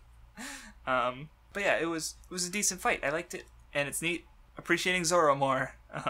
Did you have any other thoughts on that fight, or? No, yeah, other than, like, I know you had just mentioned weightier, and I did like how that was incorporated, because, again, to kind of like what I had said about in the last fight, where like how his sword that he carries in his mouth represents his ambition, and that's why it didn't break. And so like that is the weight of his sword, is that, you know, his unbreakable will. But then also, like, you talked about it on, like, the level of technique and whatnot, how he actually fights with swords, so, like, the weight of the sword, the meaning of the sword, you know, the iron bars, whatnot, yada yada, you basically, you got it. It was a good fight. It was goofy at times. It was good. Because, like, to compare that to the Sanji one, like, the Sanji, like, I like the sort of puzzle fights element to it, because, like, the fight isn't quite about, like, the fight. It's not just like beat this guy. It's like, oh, Luffy. You know, I need to save Luffy, but he's fine. But now then Sanji needs to get out of the water. But it's like aside from that, like it's neat.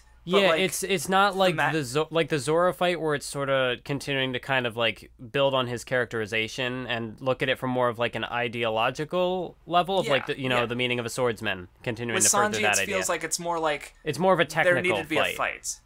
And it's more but it's not really like challenging the character any, like, because it's like, I mean, like it does sort of factor into the sort of like natural, you know, fishmen blood versus humans. And again, you know, blood doesn't matter, so race doesn't matter. So these humans beat like once they get on land, Sanji just fucking ruins him, and it's fucking great. Yeah, I do like that this fight doesn't waste any time, because like the stuff happens in the water because he's trying to get to Luffy. So what happens? He gets his air, he gets back on land, and then he just destroys him. He doesn't waste any time with it. Right. It's a pretty brief fight, which is good.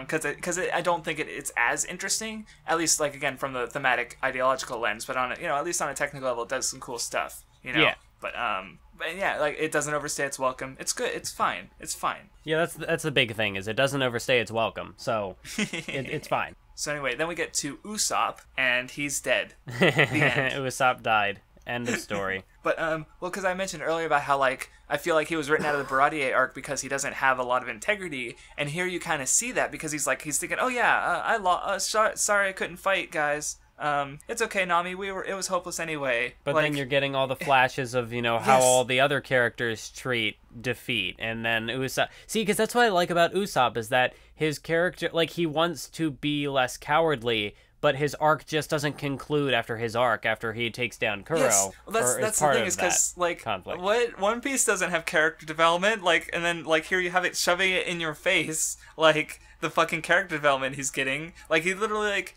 He almost changes in like seconds, like, because he's like, oh, I'm a coward, but wait, no, but I mean, he immediately gets like I love how like he decides to fight, and he immediately gets like punched in the fucking face, like, you know, because it's not that easy. But it's like his development is progressive. Like, it's a more natural progression, as opposed to, say, like the antagonists in Naruto, where people will often criticize them for, oh, they just flip-flop their ideals after one fight and blah. Yeah, because like I mean, you already explained why it works in Naruto, but like, yeah, for Usopp, it's like the cowardice is such a natural extension of his person. It's not going to be that easy to just stop being like that. And so it needs to be gradual, and here we have a gradual change. Like, you know, he was able to, like, see this, because I think the difference is, like, with Kuro, he was fighting for his townsfolk, his, comrades, and, so it's like, but this time he's fighting someone else's battle, but he's not able to do that. So of course he's not able to put in that same willpower, because this is, someone he's a friend of Nami, but, like, he clearly wasn't initially willing to risk his life in the same way. But then he realized, like, wait, like just looking at the flashbacks, is like Luffy saying, "We're a team, aren't we? Like, we're comrades." And he's like, he almost let that go, and but he changed. He realized, like, he was being a stupid bitch, and yeah, because again, it's the whole the value of each member of the crew, and like if Usopp doesn't keep up, if he doesn't continue to prove his value, then like he doesn't really deserve to be with people like that, who are so, will sacrifice so much just to avoid defeat. Yeah. So they challenge him to do better. Yes. And he does it's really better. Interesting that they phrase it in that exact way. But yes. Well, I mean, not that like they actually challenge him, like they go out of their way to, but like their presence challenges him to do better. Yes, like the fact that everyone else around him is so great is pushing him to be greater. Like, because they are what he wants to be, in a sense. Like, Luffy is brave. Like, he won't back down from any challenge. And Usopp wants bravery, so of course he'll connect to that on some level. Like, not directly, but still, yeah. I wonder, I guess maybe another way to put it is, like, this is him sort of realizing, like, that, he should put in more effort for his family, the Straw Hats, so to speak, because he hasn't been with them for very long, but, yeah, it's good. And I like and of course he's fighting, like, here's the thing, because Usopp wasn't handicapped, but he still beat this fishman with, good tactics. And, like, he alcohol and fire, and then a hammer. Like, he literally just beats the shit out of this dude with a fucking hammer. Like... Yeah, because Usopp isn't a freak of nature like Sanji or Zoro or Luffy. But he's still strong. Like that's the thing. Fishmen are supposed to be, like, 10 times stronger than a human. This is a notably strong fishman, and Usopp still beat the shit out of him in a one-on-one fight. Like, not easily, but he did. Like... Yeah. So going back to what I said before is like Usopp isn't weak. None of the Straw Hats are weak. It's just like Luffy, Zoro, and Sanji make everyone look weak by being ridiculously strong. Because they're fighting guys, Sanji and Zoro are fighting dudes on the same level as Chu, but handicapped and still coming out on top. So yeah, it's good. So anyway, Usopp finishes his battle. Zoro holds off Arlong. So I said Zoro, right? For some reason, my brain remembered it as Dolo. No, you said Zoro. Okay, good. we haven't made a slip up like that yet. I mean, last time you were calling Oda Kubo for some reason. Yeah. Or I would call Zoro Luffy. Yep. No slip ups this episode though. But yeah, Arlong continues to impress his race. Nami comes back though, and because like one thing I thought about is like on the thing of the point of hope and the hopes, like that, the little hopes, like during the flashback where like, oh, they didn't notice Bell-mère, oh, they did, or stuff like that, where like how Arlong keeps crushing these hopes, but then Luffy eventually becomes the hope that isn't crushed, and I thought about it and I like realized that like, Arlong's the one in power, so if he doesn't so it's kind of like wrong for Nami to have thought that she could save the village through Arlong when he's the one with who's also causing it troubles. So her hopes were very, very misplaced. But because like she was able to rely on someone instead of herself, and Arlong, she was able to rely on a positive force like Luffy. Yeah, like he was able to become the hope that prevailed basically. So because that's what Arlong's basically offering is like rely on me and I'll let the village live. But Nami decides no, she's going to resist him. And, I love how she does that before, like, Luffy starts waking up, Like, it's not like, oh, yeah, Luffy's safe, I'll keep fighting with Luffy. It's like, no, she decides to fight, and then Luffy wakes up. So, it's good timing.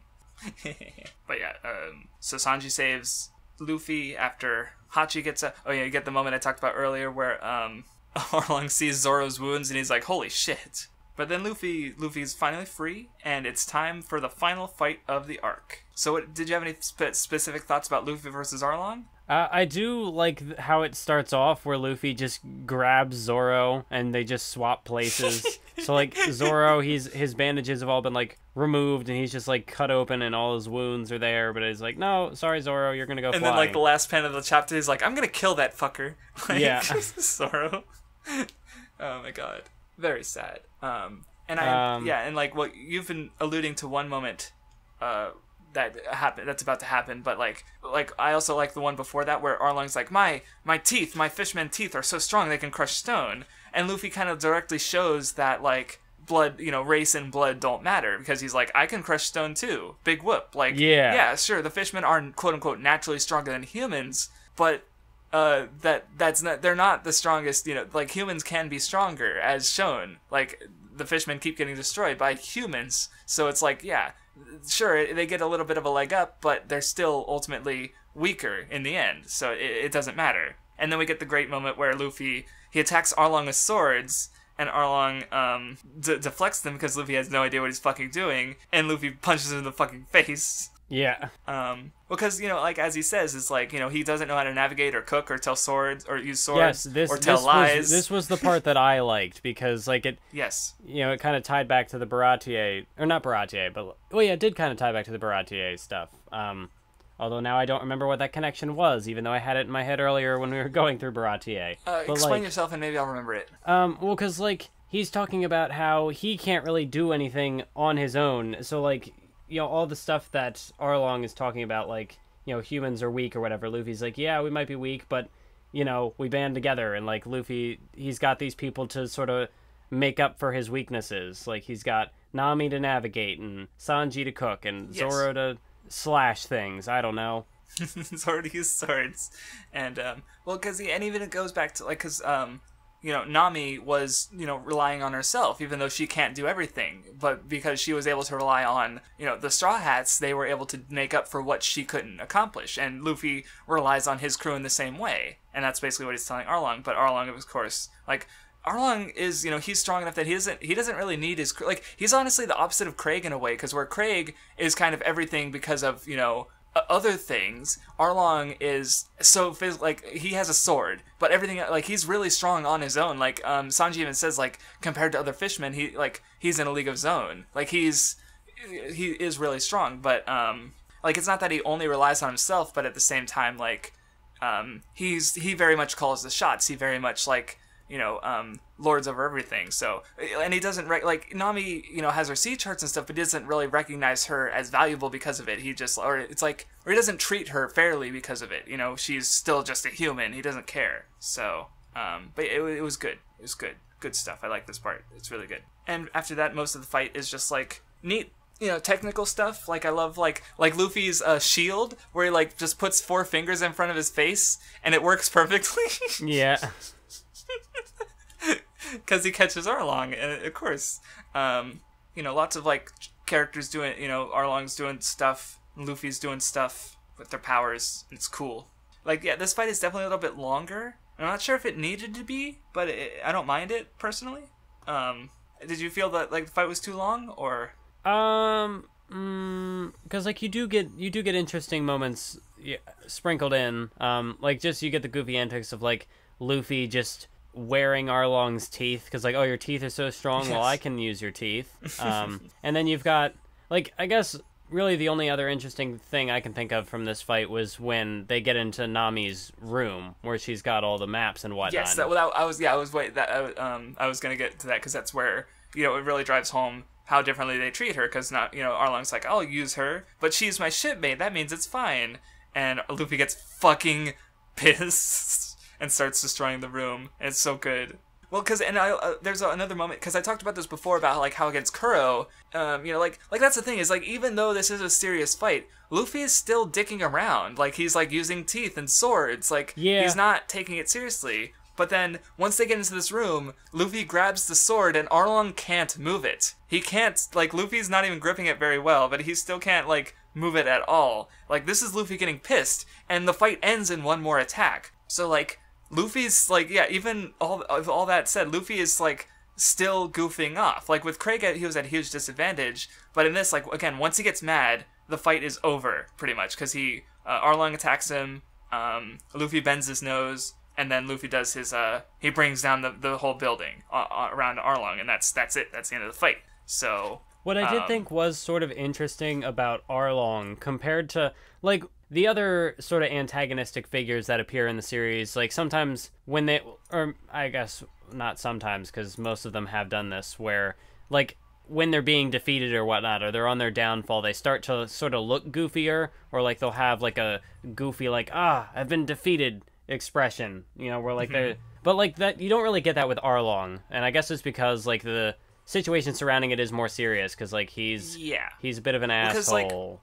Like with Buggy, he was, you know, that was, like, Buggy is definitely a goofier finish. Like with Kuro, it was, like, it wasn't like I wouldn't say it was goofy with Kuro in particular. Krieg maybe a little bit, but, like, yeah, with Arlong it's definitely more serious. So, because it is, like, because he's bringing down everything, like, it's way more personal, because, like, with Kuro it was a threat to Usopp, and Krieg it was a threat to Sanji and the Baratie. But with Arlong, he has been this, like, this commanding force in Nami's life for most of her life. Like, I think it's been like 10 years, and she's only 18. That's more than half her life. Like, and so it's definitely more. Arlong's definitely the most, like, the biggest antagonist so far to any of the characters, is what I should say. Like, Luffy, this is Luffy's first time meeting him, but for Nami, it's way more than that. So yeah, it's definitely more serious in that way. Craftsdwarf, it was actually 8 years, not 10 years. They said 8. I thought it was the master of knowing things about One Piece. I guess I should kill myself. Wrong about the details of One Piece? What is going on? We might as well cancel the Nen Show right now. Our integrity has been shattered. But yeah, I do think like maybe it's a little weird that Luffy kind of goofs off a bit in this fight with how serious he was going into it and how serious he gets at points. But I mean, again, maybe it's something that we'll get called back to later, because I know you've kind of... I mean, like, there is definitely the way I see it is, like, he hits Arlong once, and, like, I feel like at that point he knows, like, he roughly knows how strong Arlong is. So I think, like, it's fair to say that, so he feels like he's kind of got the room to sort of rub it in, like that. Well, and of course, like, he does cool down a bit, because he literally, like, he does the windmill, and then he goes underwater for a good bit, and then he comes back, and I think at that point he's like, you know, he's confident that he can beat Arlong, you know, and he's right, because he does, but again, you know, and that's, so he, and but then it's like when he gets that sort of physical reminder that, like, this is Nami's room, like, oh no. Right, that it brings back the seriousness back, and that's when the fight ends, because now it's like if, so... And of course, I do think it works out for the best because, like, Luffy's goofing off does have a point, especially with the sword moment, because, you know, he drives home the idea of his crew, his family. So it's and the bit with even the teeth, it's, you know, like, he's still able to use Arlong's teeth, kind of. So, you know, because it's belittling what makes Arlong's whole ideology of, you know, race being absolute, when Luffy couldn't care less. So anyway, the fight finishes, Arlong Park is brought down, and... You know, Luffy stands up from the rubble, and he proclaims that Nami is very much one of their crew, you know. She's a part of their family, not Arlong's, you know, and it's great. Oh, and Nezumi comes in to ruin the fucking day. But no one cares. I love it, because Zoro, everyone just beats him up, and Nami gets some fucking revenge. Like, yes. she fucking, like, I'm looking at it again, and she knocks him away, like, a good few meters into the water, like... She fucking hits him.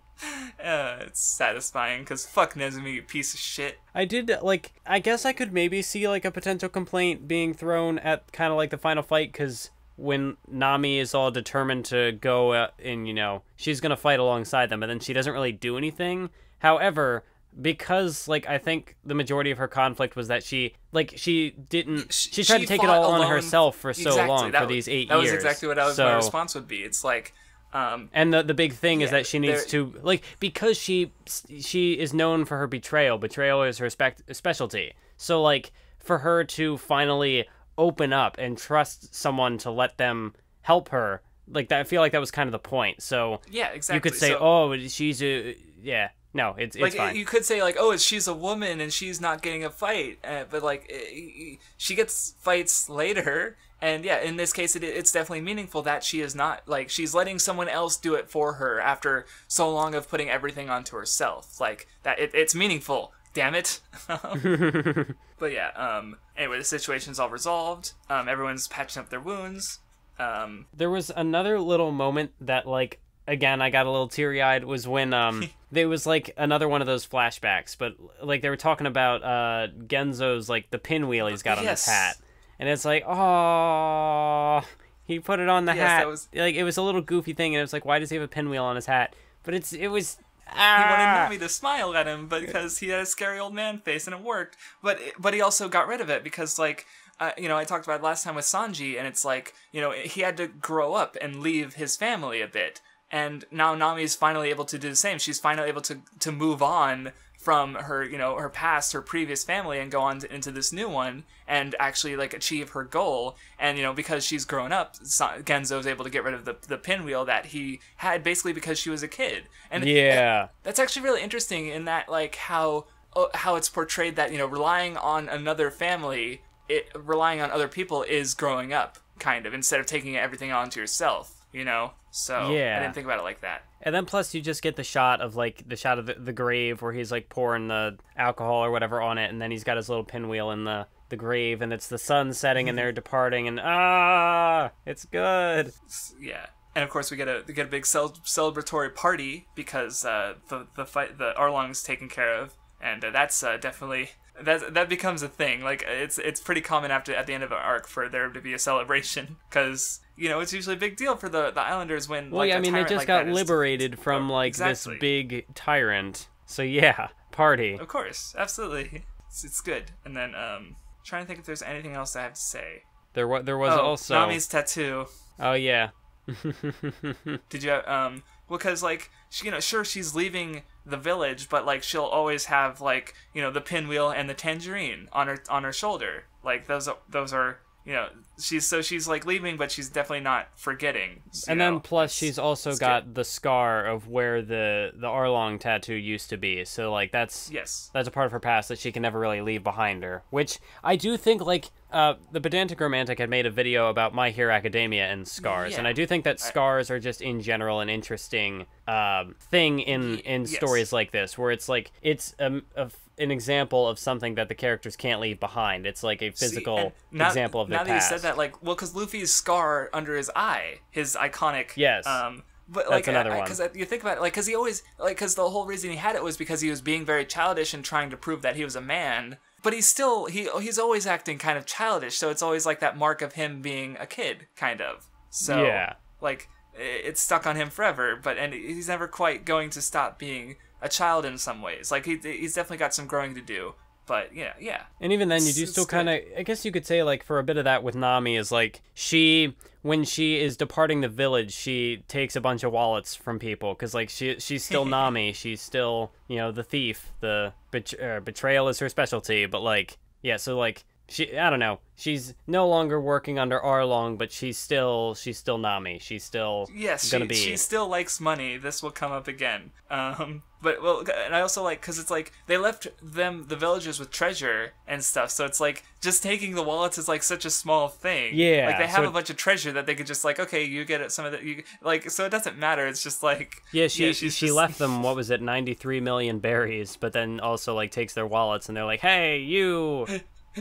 You rascal. Well, I love how they're yelling becomes hey, come back here, give us back our wallets, troublemaker, and then the next panel it's come back soon, take care, we're grateful. It's so good.